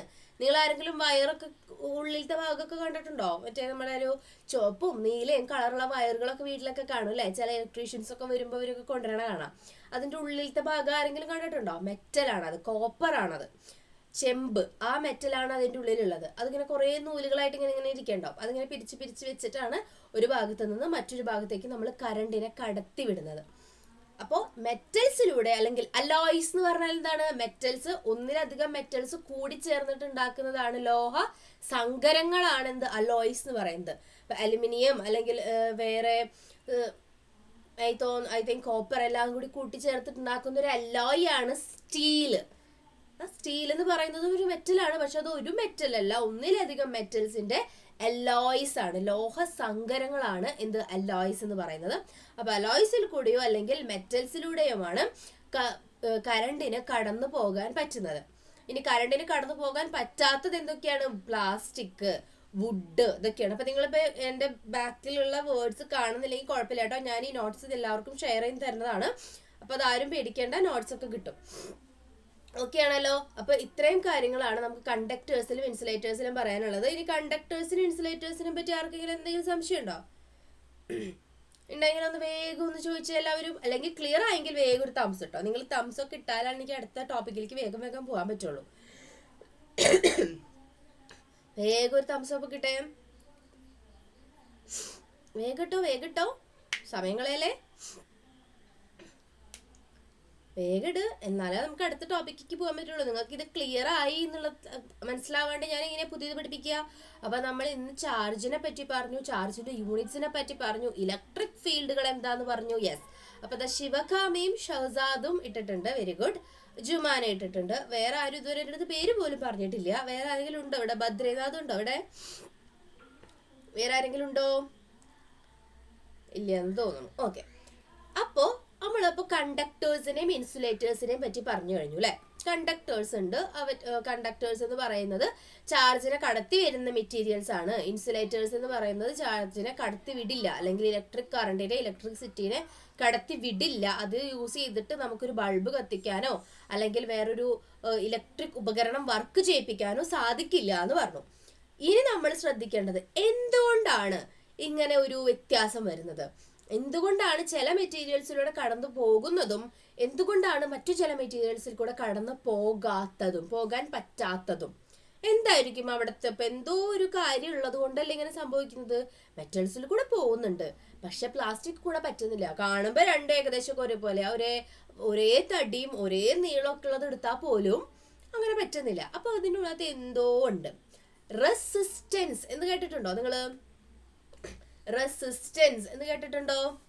റെസിസ്റ്റൻസ് എന്ന് കേട്ടിട്ടുണ്ടാവും അല്ലേ. വളരെ ഒരു വലിയൊരു കാര്യമാണ് റെസിസ്റ്റൻസ്. നമ്മള് ചെറിയ ക്ലാസ്സിലേ പഠിക്കണതാണ് റെസിസ്റ്റൻസ്. റെസിസ്റ്റൻസിന്റെ മലയാളം ഞാനൊന്ന് നോക്കിയിട്ട് പറഞ്ഞു തരേണ്ടി വരും. നിങ്ങൾ ആരെങ്കിലും മലയാളം മീഡിയംകാരുണ്ടോ? മലയാളം മീഡിയംകാരുണ്ടെങ്കിലാണ് എനിക്ക് മലയാളത്തിലേക്ക് വീണ്ടും നോക്കേണ്ട കാര്യമുള്ളൂ. മലയാളം മീഡിയംകാരില്ലെങ്കിൽ നമുക്ക് ഇംഗ്ലീഷിൽ തന്നെ പറഞ്ഞു പോകാം. മലയാളം മീഡിയംകാരുണ്ടോ ആരെങ്കിലും? ഉണ്ടല്ലേ. റെസിസ്റ്റൻസിനെ പറ്റി കേട്ടിട്ടുണ്ടെന്നാണോ പറഞ്ഞേക്കുന്നത് ശിവകാമി? യെസ്, റെസിസ്റ്റൻസിനെ പറ്റി എല്ലാവരും കേട്ടിട്ടുണ്ടാവും. റെസിസ്റ്റൻസ് എന്ന് പറഞ്ഞാൽ എന്താണ്? ഒരു തടസ്സം, അല്ലെ? കറക്റ്റ് ആയിട്ട് പറയുകയാണെങ്കിൽ ഒരു തടസ്സമാണ് റെസിസ്റ്റൻസ് എന്ന് പറയുന്നത്. അവിടേക്ക് ആരെങ്കിലും അവിടേക്ക് പോകാനായിട്ട് റെസിസ്റ്റ് ചെയ്യാൻ, നിങ്ങളിപ്പോൾ വീട്ടിൽ പോയിട്ട് എനിക്ക് കളിക്കാൻ പോകണം എന്ന് പറയുമ്പോൾ അമ്മ പറയുകയാണ് ഇപ്പൊ കളിക്കൊന്നും വേണ്ട, എന്ന് പഠിക്ക്, ഇപ്പൊ കളിക്കാനൊന്നും പോകാൻ പറ്റില്ല എന്ന് പറഞ്ഞാൽ എന്താ സംഭവിക്കുന്നത്? അമ്മ നിങ്ങൾ പോകുന്നതിനെ റെസിസ്റ്റ് ചെയ്തു, തടയുകയാണ് ചെയ്തത്, അല്ലേ? അല്ലേ? അപ്പൊ നിങ്ങൾക്ക് എവിടെയെങ്കിലുമൊക്കെ പോകണമെന്നുണ്ടെങ്കിൽ നിങ്ങൾ പാരന്റ്സിനോട് ചോദിക്കും, അവർ സമ്മതിച്ചാൽ നിങ്ങൾക്ക് പോകാം, സമ്മതിച്ചില്ലെങ്കിൽ പോകാൻ പറ്റില്ല. അപ്പൊ അവരവിടെ നിങ്ങൾ ആ ഡിസിഷനെ അവരവിടെ തടഞ്ഞു. അപ്പൊ ആ ഒരു തടസ്സം കാരണം ഫെർദർ ആയിട്ടുള്ള കാര്യങ്ങളൊന്നും നടക്കില്ല, ബാക്കി കാര്യങ്ങളൊന്നും മുന്നോട്ടേക്ക് നടക്കില്ല, അല്ലെ? അപ്പൊ ആ തടസ്സത്തിനാണ് നമ്മൾ റെസിസ്റ്റൻസ് എന്ന് പറയുന്നത്. അപ്പൊ എല്ലാ മെറ്റീരിയൽസിലും ഈ കറണ്ട് പോകുന്ന ആ ഒരു സംഭവത്തിനെ തടയുക എന്നുള്ളത് ആ ഓരോ മെറ്റീരിയൽസിന്റെയും ഉള്ളിലുള്ള ഒരു പ്രോപ്പർട്ടിയാണ്. അപ്പൊ ഈ തടയലിന്റെ ഒരു മാഗ്നിറ്റ്യൂഡ്, ചില മെറ്റീരിയൽസ് ഒട്ടും തടയില്ല, എത്ര ചാർജ് വേണമെങ്കിലും എന്റെ മേത്ത് കൂടെ പൊക്കോട്ടെ എന്ന് വിചാരിച്ചിരിക്കും. ചിലത് ഞാൻ സമ്മതിക്കില്ല, എൻ്റെ ഉള്ളിൽ കൂടെ ഒരു ചാർജും പോവണ്ട എന്ന് പറഞ്ഞ് ഇങ്ങനെ തടഞ്ഞു വെച്ചിരിക്കും. അപ്പൊ ആ തടയിൽ കൂടുതലുള്ള സംഭവങ്ങളാണ് ഇൻസുലേറ്റേഴ്സ്. ഇത് അവരുടെ ഉള്ളിൽ കൂടെ ചാർജ് പോകാനായിട്ട് സമ്മതിക്കില്ല. അതാണ് റെസിസ്റ്റൻസ് വളരെ കൂടുതലുള്ള പ്രോപ്പർട്ടീസ് അല്ലെങ്കിൽ മെറ്റീരിയൽസ് ആണ് എന്ത്? ഇൻസുലേറ്റേഴ്സ് എന്ന് പറയുന്നത്. ചാർജിനെ കടത്തി വിടാതിരിക്കുന്നത് എന്തുകൊണ്ടാണ്? അവരുടെ റെസിസ്റ്റൻസ്, ആ മെറ്റീരിയലിന്റെ റെസിസ്റ്റൻസ് എന്ന് പറയുന്നത് വളരെ കൂടുതലായത് കൊണ്ടാണ്. ഇനി കണ്ടക്ടേഴ്സിന്റെ കാര്യം വരാം. കണ്ടക്ടേഴ്സിന് പൊതുവെ റെസിസ്റ്റൻസ് കുറവാണ്. പക്ഷേ എല്ലാ കണ്ടക്ടേഴ്സിനും ഒരേപോലെ അല്ല ചാർജിനെ കടത്തി വിടുന്നത്. ചില കണ്ടക്ടേഴ്സിന് ഭയങ്കര റെസിസ്റ്റൻസ് ആണ്, ചില കണ്ടക്ടേഴ്സിന് റെസിസ്റ്റൻസ് കുറവാണ്. നിങ്ങൾ ബൾബ് കത്തുന്നത് കണ്ടിട്ടുണ്ടോ? നമ്മുടെ CFL ബൾബ് അല്ല, മഞ്ഞ കളറിലുള്ള മറ്റേ ബൾബില്ലേ, ചെറിയ ഒരു യെല്ലോയിഷ് കളർ തരുന്ന ഒരു ബൾബ്. ആ ബൾബ്, ഇലക്ട്രിക് ബൾബ് കണ്ടിട്ടുണ്ടോ എല്ലാവരും? ആ ബൾബിന്റെ ഉള്ളിലും ഒരു മെറ്റലാണുള്ളത്, ടങ്സ്റ്റൻ എന്ന് പറയുന്ന ഒരു മെറ്റലാണ് ഉള്ളത്. ആ ഒരു മെറ്റലിന് പൊതുവെ ഭയങ്കര കൂടുതലാണ് എന്ത്? ഈ പറഞ്ഞ റെസിസ്റ്റൻസ്. ടങ്സ്റ്റൻ എന്ന് പറയുന്നതാണ് നമ്മുടെ ബൾബിന്റെ ഉള്ളിലിരിക്കുന്ന സാധനം, ടങ്സ്റ്റൻ. ഇതിന് പൊതുവെ റെസിസ്റ്റൻസ് വളരെ കൂടുതലാണ്. അപ്പൊ ആ മെറ്റല് വളരെ പതുക്കെയാണ് കടത്തി, കുറച്ച് കറണ്ടിനെയൊക്കെ കടത്തി വിടുള്ളൂ, അല്ലെ? എല്ലാ കറണ്ടിനെയും ഒന്നും കടത്തി വിടില്ല, കുറച്ച് കറണ്ട് പോയാൽ മതി എന്നുള്ള രീതിയിൽ കുറച്ച് കറണ്ടിനെയാണ് ഇങ്ങനത്തെ എലമെന്റ്സ്, ചില മെറ്റൽസ് കടത്തി വിടുള്ളൂ. ചില മെറ്റൽസ്, ഇപ്പൊ കോപ്പറൊക്കെ പെട്ടെന്ന് കറണ്ടിനെ കടത്തി വിടും. ടിൻ, ഇതൊക്കെ പെട്ടെന്ന് കറണ്ടിനെ കടത്തി വിടുന്നതാണ്. കോപ്പർ, ടിൻ, ഇതൊക്കെ പെട്ടെന്ന് കറണ്ടിനെ അപ്പൊ കടത്തി വിടുന്ന എലമെന്റ്സ്. അപ്പോൾ എല്ലാ എലമെന്റ്സിന്റെയും ഒരുപോലെയല്ല കറണ്ടിനെ കടത്തി വരുന്നത്, എല്ലാ കണ്ടക്ടേഴ്സും. അപ്പൊ മെറ്റലാണ് എന്നുള്ളത് കൊണ്ട് എല്ലാ മെറ്റൽസും ഒരുപോലെയല്ല കറണ്ടിനെ കടത്തി വിടുന്നത്. ചില മെറ്റൽസ് കൂടുതൽ കൂടുതൽ കറണ്ടിനെ അതിലൂടെ കടത്തി വിടാനായിട്ട് അലൗ ചെയ്യും. ചില മെറ്റൽസ് വളരെ കുറച്ചാണ് ഈ കറണ്ടിനെ കടത്തി വിടാനായിട്ട് സമ്മതിക്കുള്ളൂ. അപ്പൊ നമ്മൾ ഈ റെസിസ്റ്റൻസിനെ കുറിച്ച് ഇത്രയും പറയുന്നത് എന്തുവാന്ന് വെച്ചാൽ, നമ്മൾ ഈ ചാപ്റ്ററിൽ ഇലക്ട്രിക് കറണ്ടും അതിന്റെ എഫക്റ്റും ആണ് പഠിക്കുന്നത്, അല്ലെ? അപ്പൊ ഈ എഫക്റ്റില് വളരെ ഇമ്പോർട്ടന്റ് ആയിട്ട് വരുന്ന ഒരു കാര്യമാണ് റെസിസ്റ്റൻസ്. റെസിസ്റ്റൻസിനെ ബേസ് ചെയ്തിട്ടാണ് നമ്മുടെ ഫസ്റ്റത്തെ എഫക്റ്റ് ആയിട്ടുള്ള ഹീറ്റിംഗ് എഫക്റ്റ് നമ്മൾ പഠിക്കുന്നത്. അപ്പൊ റെസിസ്റ്റൻസ് എന്താണെന്ന് ഒരു ഉദാഹരണം കിട്ടിയോ എല്ലാവർക്കും? അപ്പൊ റെസിസ്റ്റൻസിനെ പറ്റി വലിയൊരു ലോ ഒക്കെ ഉണ്ട്, ഓംസ് ലോ. ഓംസ് ലോ പഠിച്ചിട്ടുണ്ടോ? ഓംസ് ലോ പഠിച്ചിട്ടുണ്ടോ എല്ലാവരും? ഓംസ് ലോ എന്ന് കേൾക്കാത്ത ആരെങ്കിലും ഉണ്ടോ ഇതില്? Ohm's law, OHMS, ohm's law.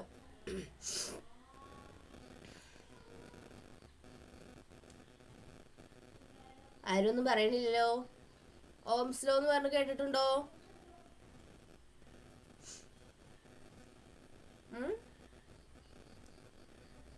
അപ്പൊ ഇപ്പോഴാണല്ലോ വ്യൂസ് ഒക്കെ കൂടി വരണേ, 7 വ്യൂസ് ഒക്കെ ആയി വരുന്നത് ഇപ്പോഴാണല്ലോ. ഇപ്പോഴും NMMS തന്നെയല്ലേ ഇവിടെ ഇരിക്കുന്നത്. അപ്പൊ നമുക്ക് ഓംസ് ലോ ഒക്കെ പഠിക്കാനുണ്ട്. ഓംസ് ലോ എന്ന് പറയുന്നത് വോൾട്ടേജും കറണ്ടും തമ്മിലുള്ള റിലേഷൻ ഒക്കെ വരുന്ന ഒരു ലോ ആണ്. അതിലേക്ക് ഞാൻ ഇപ്പൊ പോകുന്നില്ല. ഓക്കെ, നിങ്ങൾ കേട്ടിട്ടില്ല, കുഴപ്പമില്ല. അതിലേക്ക് ഞാൻ ഇപ്പൊ പോകുന്നില്ല, കാരണം ഓംസ് ലോ കുറച്ചുകൂടെ അഡ്വാൻസ്ഡ് ആയിട്ടുള്ളതാണ് ഈ ഓംസ് ലോ എന്ന് പറയുന്നത്. അപ്പൊ ഓക്കെ, ഇപ്പൊ നമ്മൾക്ക് ഓംസ് ലോയിലേക്ക് പോകണ്ട. റെസിസ്റ്റൻസ് എന്താണെന്ന് നിങ്ങൾക്ക് മനസ്സിലായോ? റെസിസ്റ്റൻസ് എന്ന് പറയുന്നത് എന്താന്നുള്ള ഒരു ഐഡിയ കിട്ടിയോ? മനസ്സിലായോ?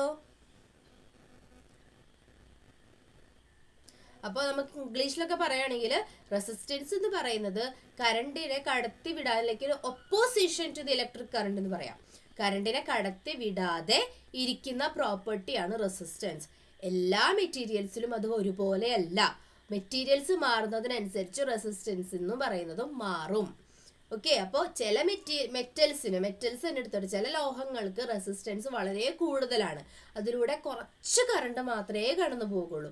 മറ്റു ചില ലോഹങ്ങൾക്കോ റെസിസ്റ്റൻസ് വളരെ കുറവാണ്. എത്ര കറണ്ട് വേണമെങ്കിലും അതിൽ കൂടെ സിമ്പിളായിട്ട് കടന്നു പോകും. ഇനി ഇൻസുലേറ്റേഴ്സ് എന്ന് പറയുമ്പോഴോ ഹൈ റെസിസ്റ്റൻസ് ആണ്, ഒട്ടും അതിലൂടെ കറണ്ട് കടന്നു പോകില്ല. ഇത്രയും കാര്യങ്ങളാണ് നമ്മൾ റെസിസ്റ്റൻസും പിന്നെ കണ്ടക്ടേഴ്സും ഇൻസുലേറ്റേഴ്സും കൂടുതലായിട്ട് പഠിച്ചത്. അപ്പോൾ ഒരു തംസപ്പ് ഒക്കെ വന്നോട്ടെ. എനിക്ക് ചാറ്റ് ബോക്സ് കുറച്ച് ആക്റ്റീവ് ആയാലാണ് എനിക്കിങ്ങനെ കൂടുതൽ പറയാൻ പറ്റുള്ളൂ. നിങ്ങളൊന്നും മിണ്ടാണ്ട് ഇങ്ങനെ ഇരുന്ന് കഴിഞ്ഞ് കഴിഞ്ഞാൽ നമുക്ക് ആ ഒരു എനർജി കുറയും. ഞാൻ മാത്രമല്ലേ സംസാരിക്കണുള്ളൂ. അപ്പം നമുക്ക് ആ ഒരു എനർജി കിട്ടണമെങ്കിൽ നിങ്ങളും കൂടെ ഒന്ന് ആക്റ്റീവായിട്ട് ഈ തംസപ്പും ഹാർട്ട്സും ഇതൊക്കെ വരട്ടെ ഒന്ന്. അതുപോലെ ഇപ്പോൾ നമ്മുടെ വീഡിയോ കണ്ടുകൊണ്ടിരിക്കുന്ന വീഡിയോസ് എല്ലാവരും ഒന്ന് ലൈക്കൊക്കെ ചെയ്തേ, ഒന്ന് ആക്റ്റീവ് ആവട്ടെ. ഇത്രയും വലിയ കുട്ടികളല്ലേ, അപ്പം നിങ്ങൾക്ക് അതൊക്കെ ചെയ്യാലോ. ലൈക്കൊക്കെ ചെയ്യാൻ അറിയാലോ നിങ്ങൾക്ക്, പിന്നെ കമൻസ് ഒക്കെ ഇടാൻ അറിയാലോ. കുറച്ചും കൂടി വലിയ കമൻസ് ഒക്കെ വന്നു കഴിഞ്ഞാൽ എനിക്ക് ക്ലാസ് എടുക്കുമ്പോൾ ഒരു കൂടുതൽ എനർജി കിട്ടും. അല്ലെങ്കിൽ നിങ്ങളുടെ ഇങ്ങനെ എനർജി കുറഞ്ഞു കഴിഞ്ഞാൽ എൻ്റെയും എനർജി കുറഞ്ഞു പോകും. നമുക്ക് കുറച്ചും കൂടി ആക്റ്റീവായി നിൽക്കണ്ടേ ക്ലാസ്സൊക്കെ വേണ്ടേ? അപ്പോൾ ബാക്കി ആൾക്കാരൊന്നും എന്നൊക്കെ പറഞ്ഞു മൂളിക്കൊണ്ടിരിക്കുകയാണ് ചാറ്റ് ബോക്സിൽ. കുറച്ചൊന്ന് ആക്റ്റീവായി. ജുമാന, ഷഹസാദ്, അത് തന്നെ ജുമാനൊക്കെ മെസ്സേജ് അയച്ചേക്കണോ. അതുപോലെ കുറച്ച് ആക്റ്റീവ് ആയിട്ടുള്ള മെസ്സേജസ് ഒക്കെ വരട്ടെ കേട്ടോ. നിങ്ങൾക്ക് എന്തെങ്കിലും സംശയം ഉണ്ടെങ്കിലും ചോദിക്കാം. ഞാനിപ്പോൾ ക്ലിയർ ആണോ എന്ന് ചോദിക്കുമ്പോൾ എന്ന് പറയാതെ, നിങ്ങൾക്ക് അതിൽ ക്ലിയർ ആയിട്ടില്ല എങ്കിൽ മനസ്സിലായിട്ടില്ല, അല്ലെങ്കിൽ ക്ലിയർ ആയിട്ടില്ല അതും കൂടെ പറയാം. അപ്പം നമുക്ക് ഒന്നും കൂടെ ഡിസ്കസ് ചെയ്യാൻ കാര്യങ്ങൾ. അപ്പം ഇതുവരെ നമ്മൾ ബേസിക്സാണ് പറഞ്ഞിട്ടുണ്ട്. ഇലക്ട്രിക് കറണ്ട് എന്താണ്, പിന്നെ നമ്മൾ പറഞ്ഞത് ചാർജുകൾ ഏതൊക്കെയാണ്, ചാർജിന്റെ പ്രോപ്പർട്ടി എന്താണ്, ഇലക്ട്രിക് ഫീൽഡ് എന്താണ്, അതിന്റെ യൂണിറ്റ് എന്താണ്, ഇതൊക്കെ പഠിച്ചു. പിന്നെ കണ്ടക്ടേഴ്സിലേക്കും ഇൻസുലേറ്റേഴ്സിലേക്കും വന്നു. കണ്ടക്ടേഴ്സ് എന്ന് പറയുന്നത് materials that allow electric current to pass through it is called conductors. ഇനി materials that does not allow electric current to pass through it is called insulators. അതന്നെ ഷഹസാദൊക്കെ ഇട്ടിട്ടുണ്ട്. അത് ആ ഒരു എനർജി വരട്ടെ കേട്ടോ എല്ലാവരുടെയും ഭാഗത്തു നിന്ന്. നമുക്ക് ആക്റ്റീവായിട്ട് ഇരുന്നാലാണ് നമുക്ക് അല്ലെങ്കിൽ നിങ്ങൾക്കും ബോറടിക്കും. ഞാനിങ്ങനെ പറയണത് കേട്ടിരുന്നു കഴിഞ്ഞാൽ അതും ഫിസിക്സ് ഒക്കെ ഇങ്ങനെ ഉറങ്ങിപ്പോവും. അത് വേണ്ട. അപ്പം നിങ്ങൾ കുറച്ചും കൂടി ചാറ്റ് ചെയ്യുക. ഓരോ ഭാഗം കഴിയുമ്പോഴേക്കും ഓക്കെ മെസ്സേജ് അയക്കാം, അടുത്തൊരു ഭാഗം കഴിക്കും വീണ്ടും മെസ്സേജ് അയക്കാം. അപ്പോഴാണ് നിങ്ങൾക്ക് ഒരു എനർജി ഒക്കെ വരുള്ളൂ. എന്നാലും നമ്മുടെ ക്ലാസ് കുറച്ചും കൂടി ആക്റ്റീവായിട്ട് പോകുള്ളൂ. ഓക്കെ, അപ്പോൾ നമുക്ക് അടുത്ത ടോപ്പിക്കേക്ക് പോയാലോ. 7:30 നമുക്ക് 7:45 വരെയാണ് ക്ലാസ് പറഞ്ഞിട്ടുള്ളത്. അപ്പോൾ നമുക്കൊരു 15 മിനിറ്റും കൂടി ഉണ്ട്. അപ്പോൾ നമുക്ക് വേഗം ഒരു അടുത്ത ടോപ്പിക്കും കൂടി പഠിക്കാം അല്ലേ. വേഗം ഒന്ന് അടുത്ത എന്താണ് ടോപ്പിക് ഒന്ന് നോക്കിയേ. അപ്പോൾ നോക്ക്, ഇനി വരുന്ന സംഭവങ്ങളൊക്കെ നമ്മൾ ആക്ച്വലി ചാപ്റ്ററിനുള്ളിലേക്ക് ഇങ്ങനെ കടക്കുകയാണ്. അപ്പം നമ്മൾ ബേസിക് ആയിട്ടുള്ള എന്താണ് ഇലക്ട്രിക് കറണ്ട് എന്നും എന്താണ് ഇലക്ട്രിക് ഫീൽഡ് എന്നും എന്താണ് ചാർജ് എന്നും ഒക്കെ പഠിച്ചു. ഇനി നമ്മൾ ആക്ച്വലി ഈ ക്ലാസ്സിലേക്ക് കടക്കുകയാണ്. Symbols of electric components. അതായത് ഓരോ തവണയും നമ്മളൊരു സർക്യൂട്ട് വരയ്ക്കുമ്പോഴോ അല്ലെങ്കിൽ എന്തെങ്കിലും ഒരു ബൾബിനെ വരയ്ക്കുമ്പോഴോ ഒക്കെ ഓരോ ഈ ഇലക്ട്രിക് കോമ്പണൻസിനെയും കാണിക്കാനുള്ള സിംബൽസ് ഉണ്ട് നമുക്ക് ഫിസിക്സിൽ. ആ സിംബൽസ് യൂസ് ചെയ്തിട്ട് മാത്രമേ കാണിക്കാൻ പറ്റുള്ളൂ. നിങ്ങൾക്ക് ഇവിടെ കാണാത്ത കാര്യങ്ങൾ നിങ്ങൾ പ്രശ്നമാക്കണ്ട. അത് ഞാൻ നിങ്ങൾക്ക് നോട്ട്സ് ഇടുമ്പോൾ നിങ്ങൾക്ക് നോക്കട്ടോ, ഞാൻ നിങ്ങൾക്ക് കാണിച്ചു തരാം. അപ്പോൾ ഈ സിംബൽസ് എന്ന് പറയുന്നത്, നമുക്ക് ഒരു ബാറ്ററി, നമ്മളൊരു സർക്യൂട്ട് വരയ്ക്കാന്ന് വിചാരിക്കുക. അപ്പോൾ നിങ്ങൾ ഫസ്റ്റ് കണ്ടുപോലെ ഒരു ബാറ്ററി അങ്ങനെ തന്നെ വരച്ച് വെച്ചേക്കണു, അതും ഒരു വയർ കണക്ട് ചെയ്തിട്ട് ഒരു ബൾബ് ഗ്ലോ ചെയ്യണു. അങ്ങനെയല്ല നമ്മൾ ബാറ്ററിയെ റെപ്രസെന്റ് ചെയ്യുക. ഒരു ബാറ്ററിയാണ് നമ്മൾ വരയ്ക്കുന്നതെങ്കിൽ അതിനൊരു പെർട്ടിക്കുലർ റെപ്രസെന്റേഷൻ ഉണ്ട്. അതാണ് നമ്മൾ ഇനി പഠിക്കാൻ പോകുന്നത്. ഓരോ ഇലക്ട്രിക് കോമ്പണൻസിനെയും ബാറ്ററിയുടെ സിമ്പൽ എന്താണ്, അല്ലെങ്കിൽ ഒരു ബൾബിന്റെ സിമ്പൽ എന്താണ്, ഇനി സ്വിച്ച് ഓൺ ഓഫ് ചെയ്യുമ്പോഴത്തെ സിമ്പൽ എന്താണ്, ഇനി സെല്ലിന്റെ സിമ്പൽ എന്താണ്, ഒരു വയറിന്റെ സിമ്പൽ എന്താണ്. അപ്പോൾ ഓരോന്നിനും ഇങ്ങനത്തെ സിമ്പൽസ് നമ്മൾ പഠിച്ചിരിക്കണം. അത് നന്നായി പഠിക്കണം, എന്നാലാണ് നമുക്കൊരു സർക്യൂട്ടൊക്കെ വരയ്ക്കാനായിട്ട് പറ്റുള്ളൂ. അപ്പോൾ നിങ്ങൾ നോക്കിയേ, സെല്ല് എന്ന് പറഞ്ഞാൽ എന്താണ്, ഇലക്ട്രിക് സെല്ല്. അപ്പോൾ ഇലക്ട്രിക് സെല്ല് എന്ന് പറഞ്ഞിട്ട് നിങ്ങൾ അവിടെ ഒരു ബാറ്ററിയാണ് കാണുന്നത് അല്ലേ. അപ്പോൾ ഇലക്ട്രിക് സെല്ലും ബാറ്ററിയും ഒന്നാണോ? അപ്പോൾ നമുക്ക് ഇലക്ട്രിക് സെല്ലെന്ന് തന്നെ തുടങ്ങാം. ഇലക്ട്രിക് സെല്ല് എന്ന് പറയുന്നത് എന്താ, സെല്ല് എന്നുള്ളത് കേട്ടിട്ടുണ്ടോ? അപ്പോൾ നിങ്ങൾക്ക് ഒരു പ്രശ്നം വരും. നിങ്ങൾ ഫിസിക്സിൽ ഒരു സെല്ല് പഠിക്കും, കെമിസ്ട്രിയിൽ വേറൊരു സെല്ല് പഠിക്കും, ബയോളജിയിൽ വേറൊരു സെല്ല് പഠിക്കും. ബയോളജിയിൽ പഠിക്കുന്ന സെല്ല് എന്താ? നമ്മുടെ ഏറ്റവും ചെറിയ ബിൽഡിംഗ് ബ്ലോക്ക് ഓഫ് ലൈഫ് എന്നൊക്കെ പറഞ്ഞിട്ടാണ് നമ്മൾ ഇതിൽ പഠിക്കുന്നത്, ബയോളജിയിൽ സെല്ല് പഠിക്കുന്നത് അല്ലേ. ഫിസിക്സിൽ നമ്മൾ വേറെ, കെമിസ്ട്രിയിൽ സെല്ല് എന്ന് പറഞ്ഞിട്ട് വേറെ എന്തോ പഠിക്കും. അപ്പൊ സെല്ല് എന്ന് പറയുന്നത് നമ്മൾ ചാർജിനെ സ്റ്റോർ ചെയ്യുന്ന ഒരു ഈ നമ്മളിപ്പോ കാണുന്നില്ലേ അവിടെ ഫോട്ടോ, ആ ഒരു സാധനത്തിനാണ് സെൽ എന്ന് പറയുന്നത്. ഓക്കെ, മനസ്സിലായോ? അതായത് കെമിക്കൽ എനർജീനെ ഇലക്ട്രിക്കൽ എനർജി ആക്കി മാറ്റുക. അപ്പൊ ഞാൻ നിങ്ങൾക്ക് കാണിച്ചു തരാം. നിങ്ങൾക്ക് ഇവിടെ ഞാൻ എഴുതുന്നത് കാണുന്നുണ്ടോ എന്നൊന്ന് കൺഫേം ചെയ്യണം കേട്ടോ. അപ്പൊ നോക്കിയേ, ഒരു ഇലക്ട്രിക് സെൽ എന്ന് പറയുന്നതിനെ നമ്മൾ കാണിക്കുന്നത് അതാ ഇങ്ങനെയാണ്. അതായത് ഒരു വലിയ വര, പിന്നെ ഒരു ചെറിയ വര, എന്നിട്ട് ഇതിൻ്റെ അവിടെ നിന്ന് 2 വര. അപ്പൊ നിങ്ങൾ ഒരു സർക്യൂട്ട് വരയ്ക്കുകയെന്ന് വിചാരിക്കുക. ഒരു സർക്യൂട്ട് വരയ്ക്കുമ്പോൾ നിങ്ങൾക്ക് അതിലൊരു സെല്ലെന്ന് പറഞ്ഞാൽ എന്താണ്? ഈ പോസിറ്റീവും നെഗറ്റീവും ചാർജിനെയും ക്യാരി ചെയ്തിട്ടുള്ള അല്ലെങ്കിൽ സ്റ്റോർ ചെയ്ത് വെച്ചിരിക്കുന്ന ഏറ്റവും ചെറിയ യൂണിറ്റ് ആണ് സെല്ല്. ഈ സെല്ലുകൾ ഒന്നിലധികം സെല്ല് വെക്കുമ്പോഴാണ് അതൊരു ബാറ്ററി ആവുന്നുള്ളൂ. മനസ്സിലായോ? അപ്പോൾ ചാർജിനെ സ്റ്റോർ ചെയ്യുന്ന ഏറ്റവും ബേസിക് ആയിട്ടുള്ള യൂണിറ്റ് ആണ് ഒരു സെല്ല് എന്ന് പറയുന്നത്. ഒന്നിലധികം സെല്ലുകൾ കൂടുതൽ കൂട്ടി വെക്കുമ്പോഴാണ് അതൊരു ബാറ്ററി ആകുന്നത്. വ്യത്യാസം മനസ്സിലായോ? അപ്പോൾ സെൽ എന്ന് പറയുന്നതാണ് ഏറ്റവും ബേസിക് യൂണിറ്റ്. അതാണ് നിങ്ങൾ അവിടെ കാണുന്നത്. That is A cell. നമ്മൾ പൊതുവെ അതിനെ ബാറ്ററി എന്നാണല്ലേ പറയുക, പക്ഷെ അതൊരു ബേസിക് യൂണിറ്റ് ആണെങ്കിൽ അതാണ് സെല്ല്. ആ സെല്ല് ഇപ്പൊ ഞാൻ ഒരെണ്ണത്തിന്റെ അടുത്തത് വെച്ചു അങ്ങനെ 2-3 സെല്ല് അടുപ്പിച്ച് വെച്ചാൽ then it is called a battery. മനസ്സിലായല്ലോ? അപ്പൊ സെല്ലാണ് ഏറ്റവും ബേസിക് യൂണിറ്റ്. ചാർജിനെ സ്റ്റോർ ചെയ്യുന്നതാണ് സെല്ല്. അതിൽ പോസിറ്റീവ് ചാർജും നെഗറ്റീവ് ചാർജും സ്റ്റോർ ചെയ്തിട്ടുണ്ടാകും. That's the basic unit. ഇനി അത് എവിടെയെങ്കിലും കണക്ട് ചെയ്താൽ, ഏതെങ്കിലും ഒരു സർക്യൂട്ടിൽ കണക്ട് ചെയ്താൽ അതിൽ നിന്ന് ചാർജ് ഒഴുകാനായിട്ട് സ്റ്റാർട്ട് ചെയ്യും. അങ്ങനെ ചാർജ് ഒഴുകി വരുമ്പോൾ അവിടെ ഇലക്ട്രിസിറ്റി പ്രൊഡ്യൂസ് ചെയ്യും.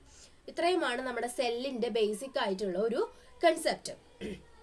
നമുക്കിവിടെ സെല്ലിന്റെ വിശദമായിട്ട് ഞാൻ എഴുതിയിട്ടുണ്ട്. അത് നിങ്ങളൊന്ന് വായിച്ചു നോക്കി നോക്കൂ.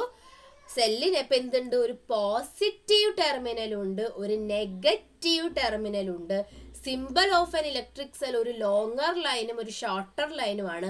ലോങ്ങർ ലൈൻ എന്ന് പറയുന്നത് പോസിറ്റീവ് ടെർമിനലും ഷോർട്ടർ ലൈൻ എന്ന് പറയുന്നത് നെഗറ്റീവ് ടെർമിനലുമാണ്. അപ്പൊ അതിൽ നിന്ന് നിങ്ങൾക്ക് എന്താ മനസ്സിലായത്? അപ്പൊ ഞാനിവിടെ കാണിച്ചു അല്ലെ, ഒരു ലോങ്ങർ ലൈൻ ഉണ്ട്, അത് വലിയൊരു വരയുണ്ട്, പിന്നെ ചെറിയൊരു വരയുണ്ട്. ഇവിടെ നിന്ന് 2 വയറുകൾ ഇതാ ഇങ്ങനെ പോകുന്നുണ്ട്. അപ്പൊ ഇതിൽ നിങ്ങളിപ്പോ ഒരു വാക്ക് കണ്ടു, പോസിറ്റീവ് ടെർമിനൽ എന്ന് പറഞ്ഞാൽ എന്താണ്? ചാർജ് സ്റ്റോർ ചെയ്യാന്ന് പറഞ്ഞു കഴിഞ്ഞാൽ ഇതാണ് ഇപ്പൊ ഒരു ബാറ്ററി എന്ന് വിചാരിച്ചോ. ഈ ബാറ്ററിയിൽ ഇത്രയും ഭാഗത്ത് ഇതാ പോസിറ്റീവ് ചാർജ് ആയിരിക്കും സ്റ്റോർ ചെയ്ത് വെച്ചിട്ടുണ്ടാവുന്നത്. ഓക്കെ, ഇത്രയും ഭാഗത്ത് ഇതാ നെഗറ്റീവ് ചാർജ് ആയിരിക്കും സ്റ്റോർ ചെയ്ത് വെച്ചിട്ടുണ്ടാവുന്നത്. മനസ്സിലായല്ലോ? അപ്പൊ ഈ പോസിറ്റീവ് ചാർജ് സ്റ്റോർ ചെയ്ത് വെച്ചിരിക്കുന്ന ഈ ഒരു സൈഡാണ് പോസിറ്റീവ് ടെർമിനൽ. ഈ നെഗറ്റീവ് ചാർജ് സ്റ്റോർ ചെയ്ത് വെച്ചിരിക്കുന്ന ഈ സൈഡാണ് നെഗറ്റീവ് ടെർമിനൽ. മനസ്സിലായോ? അപ്പൊ അതാണ് ഒരു ബാറ്ററിയിൽ നമ്മൾ അല്ലെങ്കിൽ ഒരു സെല്ലിൽ നമ്മൾ പഠിക്കേണ്ട വാക്കുകൾ. ഒരു സെല്ലെന്ന് പറയുന്നത് അതൊരു ബേസിക് ആയിട്ട് ചാർജ് സ്റ്റോർ ചെയ്ത് വെക്കുന്ന ഒരു ഇൻസ്ട്രുമെന്റ് അല്ലെങ്കിൽ ഒരു ചെറിയൊരു യൂണിറ്റ് ആണ്. അതിൽ പോസിറ്റീവ് ചാർജ് ഉണ്ടാവും, നെഗറ്റീവ് ചാർജും സ്റ്റോർ ചെയ്ത് വെച്ചിട്ടുണ്ടാകും. പോസിറ്റീവ് ചാർജ് സ്റ്റോർ ചെയ്ത് വെച്ചിരിക്കുന്ന സൈഡാണ് positive terminal. Negative charge store ചെയ്ത് വെച്ചിരിക്കുന്ന സൈഡാണ് നെഗറ്റീവ് ടെർമിനൽ. ഇനി ആ പോസിറ്റീവ് ചാർജ് സ്റ്റോർ ചെയ്തിരിക്കുന്ന പോസിറ്റീവ് സൈഡിനെ ഇങ്ങനെ വലിയ വര വെച്ചിട്ടാണ് റെപ്രസെന്റ് ചെയ്യുന്നത്. എപ്പോഴും വലിയ വര വെച്ചിട്ടാണ് റെപ്രസെന്റ് ചെയ്യേണ്ടത്. ആൻഡ് സ്മോൾ ചാർജ് സ്റ്റോർ ചെയ്തിരിക്കുന്നത്, നെഗറ്റീവ് ചാർജ് സ്റ്റോർ ചെയ്തിരിക്കുന്ന ഈ സൈഡിനെ നമ്മൾ ചെറിയ വര കൊണ്ടാണ് റെപ്രസെന്റ് ചെയ്യുന്നത്. അപ്പൊ ഇതാ നിങ്ങൾക്ക് ഇവിടെ കാണാം അല്ലെ, ഇതേ വലിയ വര, ഇത് ചെറിയ വര. ഇതാണ് നമുക്ക് പോസിറ്റീവ് ചാർജും നെഗറ്റീവ് ചാർജിനെയും കാണിക്കുന്ന സിമ്പൽ. അപ്പൊ നിങ്ങൾ ഒരു ബാറ്ററി, നമ്മളിപ്പോ നേരത്തെ ഒരു ഇത് കണ്ടു അല്ലെ, ഈ ഒരു സംഭവം കണ്ടു. അപ്പൊ ഈ ഒരു ബാറ്ററിക്ക് പകരം ശരിക്കും എങ്ങനെയാ വരയ്ക്കേണ്ടത്? ഇങ്ങനെ വരച്ചിട്ട് അതിൽ നിന്ന് വേണം ഇങ്ങനത്തെ കറണ്ട് പോകാൻ. നമ്മൾ എന്താണ് ചെയ്യുന്നതെങ്കിൽ സർക്യൂട്ടാണ് വരയ്ക്കുന്നതെങ്കിൽ ഇതൊരു സർക്യൂട്ട് അല്ല. സർക്യൂട്ട് എന്ന് പറയുന്നത് എന്താണ്? നമുക്ക് ഈ സിംബൽസ് യൂസ് ചെയ്ത് വരയ്ക്കുന്ന സാധനമാണ് സർക്യൂട്ട്. വെറുതെ ബാറ്ററിയും ബൾബും അങ്ങനെ തന്നെ വരച്ചു വെച്ചാൽ അതൊരു ഡയഗ്രമേ ആവുള്ളൂ. അപ്പൊ അതാണ് വ്യത്യാസം. സർക്യൂട്ട് എന്ന് പറയുന്നത് ഫിസിക്സിൽ നമ്മൾ സർക്യൂട്ട്സ് ആണ് വരയ്ക്കുന്നത്. അങ്ങനെ വരുമ്പോൾ നിങ്ങൾ ഇങ്ങനെ ബാറ്ററി വരച്ചു വെച്ചാൽ അത് ശരിയാവില്ല. ഓരോ സാധനത്തിനെയും റെപ്രസെന്റ് ചെയ്യാനായിട്ട് ഓരോ സിമ്പിൾസ് ഉണ്ട്, ആ സിമ്പിൾസ് തന്നെ വരയ്ക്കണം. മനസ്സിലായോ? അപ്പൊ ഈ ഇലക്ട്രിക് സെൽ എന്ന് പറയുന്നത് എന്താണെന്ന് മനസ്സിലായോ എല്ലാവർക്കും? ഇലക്ട്രിക് സെല്ല് മനസ്സിലായോ? ഫസ്റ്റത്തെയാണ് ഇലക്ട്രിക് സെൽ എന്ന് പറയുന്നത്. ഇലക്ട്രിക് സെല്ല് ക്ലിയർ ആയെങ്കിൽ ആ വേഗം വന്നോട്ടെ, തംസൊക്കെ വന്നോട്ടെ. അതാണ് ഇലക്ട്രിക് സെല്ല്. ഏറ്റവും ബേസിക് ആയിട്ട് ചാർജിനെ സ്റ്റോർ ചെയ്തിരിക്കുന്നത്. അതിൽ പോസിറ്റീവ് ചാർജും ഉണ്ടാകും, നെഗറ്റീവ് ചാർജും ഉണ്ടാകും. സർക്യൂട്ട് ഒക്കെ വരയ്ക്കുമ്പോൾ ഒരു ബാറ്ററി അല്ലെങ്കിൽ ഒരു സെല്ലിന് പകരം നമ്മൾ ഇങ്ങനെ 2 വരയാണ് വരയ്ക്കുന്നത്. അതിൽ വലിയ വര ഉദ്ദേശിക്കുന്നത് പോസിറ്റീവ് ടെർമിനൽ അല്ലെങ്കിൽ പോസിറ്റീവ് സൈഡും, ചെറിയ വര നെഗറ്റീവ് ടെർമിനലുമാണ്. ഇവിടുന്ന് 2 സ്ഥലത്തു നിന്നുമാണ് നമ്മുടെ വയറുകൾ കണക്ട് ചെയ്തിട്ട് ബൾബിലേക്ക് കൊടുക്കുന്നത്. ക്ലിയർ അല്ലേ? ഓക്കെ, മനസ്സിലായി എന്ന് പറയുന്നുണ്ട് എല്ലാവരും. ക്ലിയർ ആയി എന്ന് വിചാരിക്കണു. Very good. അപ്പൊ ഇനി വരുന്നത് യെസ്. അപ്പൊ അതെല്ലാവരും ക്ലിയർ ആയി എന്നൊക്കെ പറയുന്നുണ്ട്. കുറച്ച് പേരൊക്കെ പറഞ്ഞിട്ടില്ല കേട്ടോ. ഷഹസാദ്, ജുമാന ക്ലിയർ ആയിട്ടില്ലെങ്കിൽ ഞാൻ ഒന്നും കൂടെ പറയാം. പറഞ്ഞോളൂ. ക്ലിയർ ആയോ? ക്ലിയർ ആയോ? ഇനി ആർക്കെങ്കിലും ക്ലിയർ ആവാത്തതുണ്ടോ? ഉണ്ടെങ്കിൽ ഒന്ന് വേഗം പറയുകയാണെങ്കിൽ നമുക്ക് ഒരു പ്രാവശ്യം കൂടെ വേഗം ഒന്ന് ഡിസ്കസ് ചെയ്യാം ഇലക്ട്രിക് സെൽ എന്താണെന്നുള്ളത്. ഓക്കെ, അപ്പൊ ഇതാ എല്ലാവർക്കും ഓക്കെയാണ്. യെസ്. അപ്പൊ ദാ 3 പേരും നല്ല ആക്റ്റീവായി തുടങ്ങിയല്ലോ. അങ്ങനെ വേണം, ആക്റ്റീവായി. അപ്പൊ ഇനി ഞാനിപ്പോ പറഞ്ഞ് മനസ്സിലായോ എന്ന് ചോദിക്കുന്നതിന് മുന്നേ തന്നെ നിങ്ങൾ ക്ലിയർ ആയെങ്കിൽ വേഗം നംസപ്പ് കിടാം. അപ്പൊ നമുക്ക് സമയം കളയാതെ അടുത്ത ടോപ്പിക്കിലേക്ക് പോവാം. ഓക്കെ, അപ്പൊ എല്ലാവർക്കും ക്ലിയർ ആയെന്ന് വിചാരിക്കുന്നു. ഇനി അടുത്തതാണ് ഇലക്ട്രിക് ബൾബ്. ബൾബിനെ ഇപ്പൊ നമ്മൾ നേരത്തെ എങ്ങനെ കണ്ടേ? ഇതാണ് ബൾബ് അല്ലേ? ഇതാണ് നമ്മൾ ബൾബ് എന്ന് കണ്ടത്. ഇത് ശരിക്കും ഒരു ബൾബിന്റെ പിക്ചറാണ് അല്ലേ? ഒരു പിക്ചറാണിത്. നമ്മളൊരു ബൾബ് നേരിട്ട് കാണുമ്പോൾ എങ്ങനെയാണോ അതിൻ്റെ ഒരു പിക്ചർ അല്ലെങ്കിൽ ഒരു ഡ്രോയിങ് ആണ്, ഒരു ഡയഗ്രാം ആണിത്. പക്ഷെ നമ്മൾ ഒരു ബൾബിനെ ഒരു സർക്യൂട്ടായിട്ട് വരയ്ക്കുമ്പോൾ ഒരിക്കലും ഇങ്ങനെ വരയ്ക്കാൻ പാടില്ല. ബൾബിനെ എങ്ങനെയാണ് നമ്മൾ റെപ്രസെന്റ് ചെയ്യുന്നത്? ബൾബിന്റെ സിമ്പൽ എന്താണ്? ബൾബിന്റെ സിമ്പൽ ഇതാണ്. എങ്ങനെയാ? ഞാനപ്പോൾ നിങ്ങൾക്ക് വരച്ച് കാണിച്ചു തരാം, എന്നാലാണ് നിങ്ങൾക്കത് ക്ലിയർ ആവുള്ളൂ. നോക്കിയേ, ഇവിടെ നിന്ന് ഇങ്ങനെ ഒരു വര വരയ്ക്കും. ഇങ്ങനെയാണ് നമ്മൾ ബൾബിനെ റെപ്രസെന്റ് ചെയ്യുന്നത്. മനസ്സിലായോ? ഇങ്ങനെയാണ് ബൾബിനെ റെപ്രസെന്റ് ചെയ്യുന്നത്. നമ്മൾ മലയാളത്തിൽ എഴുതൂലേ, അതുപോലെ എഴുതുക. എന്നിട്ട് അതിന് മുകളിൽ ഒരു വട്ടം വരയ്ക്കുക. ആ വട്ടം കമ്പൽസറി അല്ല, ചില സമയത്താണ് യൂസ് ചെയ്യാറുള്ളത്, എന്നാലും ഒരു വട്ടം വരയ്ക്കുക. അപ്പൊ ഇങ്ങനെയാണ് നമ്മൾ ഇലക്ട്രിക് ബൾബിനെ റെപ്രസെന്റ് ചെയ്യുന്നത്. അവിടെ ആ ഒരു കോയിൽ അല്ലെങ്കിൽ ഒരു എന്താ പറയുക, ഒരു മെറ്റൽ ഉണ്ട് എന്നുള്ളത്, അല്ലെങ്കിൽ മെറ്റലിന്റെ ഒരു വയർ ആണെന്ന് കാണിക്കാൻ വേണ്ടിയിട്ടാണ് നമ്മൾ അങ്ങനെ ഒരു ചുറ്റൊരു വര വരയ്ക്കുന്നത്. എന്നിട്ട് അതിന്റെ മുകളിൽ കൂടെ ആ ഗ്ലാസിന്റെ ഒരു കോട്ടിങ് എന്നുള്ള രീതിയിൽ ഒരു വട്ടം വരയ്ക്കും. അപ്പൊ ഇങ്ങനെയാണ് ബൾബിനെ റെപ്രസെന്റ് ചെയ്യുന്നത്. അപ്പൊ സർക്യൂട്ടും ഡയഗ്രാം അല്ലെങ്കിൽ സർക്യൂട്ടും പിന്നെ ഒരു പിക്ചറും തമ്മിൽ വ്യത്യാസമുണ്ട്. ഈ കാണുന്നത് സർക്യൂട്ട് അല്ല. സർക്യൂട്ട് എന്ന് പറയുന്നത് നമ്മൾ വരച്ച് ചെയ്യുമ്പോൾ അതിന് ഇങ്ങനത്തെ സിമ്പലുകളാണ് ഉപയോഗിക്കേണ്ടത്. തെറ്റിപ്പോകരുത്. നിങ്ങൾ ബാറ്ററി ഇങ്ങനെ പോസിറ്റീവ് നെഗറ്റീവ് ഒക്കെ നല്ല ഇങ്ങനെയൊക്കെ വരച്ച് വെച്ചാലും അതൊരു സർക്യൂട്ട് ആവില്ല. ഇങ്ങനെയാണ് സർക്യൂട്ടിനെ റെപ്രസെന്റ് ചെയ്യുന്നത്. ബാറ്ററി അല്ലെങ്കിൽ സെല്ലാണെങ്കിൽ ഒരു വലിയ വര, ഒരു ചെറിയ വര. വലിയ സൈഡ് എന്ന് പറയുന്നത് പോസിറ്റീവ് ആണ്. അപ്പൊ നിങ്ങൾ എപ്പോഴും എഴുതുമ്പോൾ ഇങ്ങനെയും കൂടെ ഒന്ന് ചെയ്യാൻ ശ്രമിക്കുക കേട്ടോ. ഇവിടെ പോസിറ്റീവ് എന്നും ഇവിടെ നെഗറ്റീവ് എന്നും ഇടുക. അപ്പൊ നിങ്ങൾക്കും തെറ്റില്ല. വരയ്ക്കുമ്പോൾ തന്നെ ഇങ്ങനെ പോസിറ്റീവ് എന്നും നെഗറ്റീവ് എന്നും ഇടുക. പിന്നെ ശ്രദ്ധിക്കേണ്ടത് ആ പോസിറ്റീവ് ചാർജിൽ നിന്നാണ് നിങ്ങൾ സ്റ്റാർട്ട് ചെയ്യുക, എന്നിട്ട് നെഗറ്റീവ് ചാർജിലേക്ക് വരും. ഇങ്ങനെയാണ് ഇലക്ട്രിക് ചാർജ് ഫ്ലോ ചെയ്യുന്നത്, അല്ലെങ്കിൽ ഇലക്ട്രിസിറ്റി ഇങ്ങനെയാണ് ഇങ്ങനെ മൂവ് ചെയ്തുകൊണ്ടേയിരിക്കുന്നത് ഒരു സർക്യൂട്ടിൽ. ഓക്കെ, അപ്പൊ നമ്മൾ എന്തൊക്കെ പറഞ്ഞ? ഇലക്ട്രിക് സെൽ എന്താന്ന് പറഞ്ഞു, അതിനെ എങ്ങനെ റെപ്രസെന്റ് ചെയ്യാന്ന് പറഞ്ഞു. ഇലക്ട്രിക് ബൾബ് എന്താന്ന് പറഞ്ഞു. ബൾബ് എന്താന്ന് പറഞ്ഞിട്ടില്ല, ഇലക്ട്രിക് ബൾബ് എന്താന്ന് എല്ലാവർക്കും അറിയാലോ. സ്വിച്ചിട്ടാൽ കത്തും, അതാണ് ഇലക്ട്രിക് ബൾബ്. പക്ഷെ അതിൽ വ്യത്യാസമായിട്ടുള്ള ബൾബുകളുണ്ട്. നമ്മൾ ഇവിടെ പറയുന്നത് നമ്മൾ യെല്ലോ കളറിൽ ലൈറ്റ് തരുന്ന ആ ബൾബിനെ കുറിച്ച് മാത്രമാണ് കേട്ടോ. മറ്റേ CFL ബൾബുകളല്ല. CFL ബൾബുകൾ വർക്ക് ചെയ്യുന്നത് നമ്മുടെ ഇപ്പൊ പഠിക്കുന്ന ഈ എഫക്റ്റിന്റെ ബേസിസിലല്ല, വേറൊരു എഫക്റ്റിന്റെ അല്ലെങ്കിൽ വേറൊരു രീതിയിലാണ് അത് വർക്ക് ചെയ്യുന്നത്. നമുക്കിപ്പോൾ ഉദ്ദേശിക്കുന്നത് ഇലക്ട്രിക് ബൾബ് എന്ന് പറയുന്ന മഞ്ഞ കളറിൽ ലൈറ്റ് കത്തുന്ന ബൾബില്ലേ, നമുക്കൊന്നും ഇഷ്ടമല്ലാത്ത ഒരു ലൈറ്റ് ആണത്. ആ ബൾബിനെ പറ്റിയാണ് നമ്മളിപ്പോൾ സംസാരിച്ചുകൊണ്ടിരിക്കുന്നത്. അപ്പൊ ഇങ്ങനെയാണ് ആ ബൾബിനെ റെപ്രസെന്റ് ചെയ്യുന്നത്. ഇനി വരുന്നത് ബാറ്ററി, അല്ലെങ്കിൽ നമുക്ക് ബാറ്ററിയും കൂടെ നോക്കിയിട്ട് അടുത്തേക്ക് പോകാം. ബാറ്ററി ആയിരിക്കും കുറച്ചും കൂടി നിങ്ങൾക്ക് ഇപ്പോൾ ഒരു കണക്ഷൻ കിട്ടിയിട്ടുള്ള ഒരു സാധനം. അപ്പൊ ബാറ്ററി എന്താന്നാ ഞാൻ പറഞ്ഞത്? Combination of 2 or more cells. ഒന്നിലധികം സെല്ലുകളെ ഞാൻ കൂട്ടി വെച്ചാൽ അതാണ് ബാറ്ററി. മനസ്സിലായല്ലോ? ഒന്നിലധികം സെല്ല്. അപ്പൊ ഞാൻ നേരത്തെ പറഞ്ഞു സെല്ല് മാത്രമാണെങ്കിൽ എങ്ങനെയാണ് കാണിക്കുന്നത്? ഒരു സെല്ല് മാത്രം ഉള്ളെങ്കിൽ ഒരു വലിയ വര, ഒരു ചെറിയ വര. അപ്പൊ ഒന്നിലധികം സെല്ല് ഉണ്ടെങ്കിലോ ഒരു വലിയ വര കഴിഞ്ഞു ഒരു ചെറിയ വര, പിന്നെ വീണ്ടും ഒരു വലിയ വര, ഒരു ചെറിയ വര, വീണ്ടും ഒരു വലിയ വര, ഒരു ചെറിയ വര. ഇങ്ങനെയാണ് അപ്പൊ ബാറ്ററിനെ കാണിക്കുക. അപ്പൊ എന്ത് ശ്രദ്ധിക്കണം? ഈ ഒരു വലിയ വര കഴിഞ്ഞ് ഒരു ചെറിയ വര വരച്ചില്ലേ? ഇനി ഞാനിവിടെ വീണ്ടും ഒരു ചെറിയ വര വരച്ചു വെച്ചാൽ അതൊരു ബാറ്ററി ആവുമോ? ഇങ്ങനെ വരച്ചു കഴിഞ്ഞാൽ അതൊരു ബാറ്ററി ആവുമോ? ഇത് തെറ്റാണ്. എപ്പോഴും അതാണ് ഇവിടെ എഴുതിയിരിക്കുന്നത്.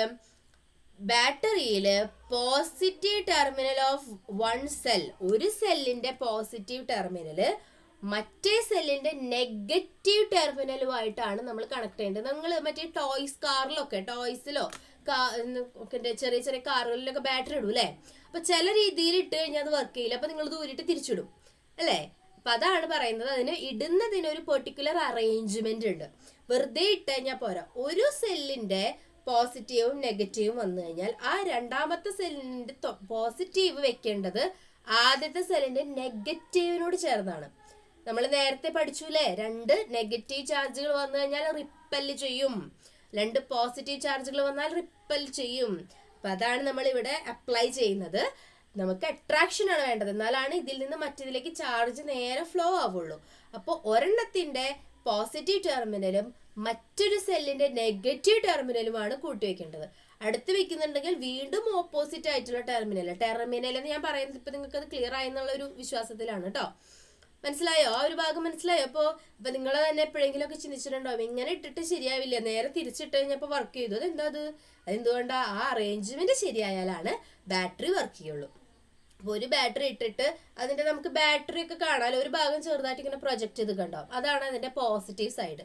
മറ്റേ ചെറുതായിട്ടൊന്ന് ഉള്ളിലേക്ക് നിൽക്കുന്നതാണ് നെഗറ്റീവ് സൈഡ്. അപ്പൊ അടുത്ത ബാറ്ററി ഇടുന്നുണ്ടെങ്കിലോ ആ പ്രൊജക്ട് ചെയ്തിരിക്കുന്ന ഭാഗം ഈ കുഴിഞ്ഞിരിക്കുന്ന ഭാഗത്തിലേക്ക് ചേർത്തിട്ടല്ല നിങ്ങൾ ഇടുക.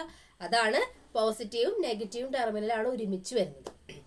ഈ കാര്യം ക്ലിയർ ആണോ? അപ്പൊ നമ്മുടെ ഓൾമോസ്റ്റ് ക്ലാസ് കഴിയാനുള്ള സമയമായിട്ടുണ്ട്.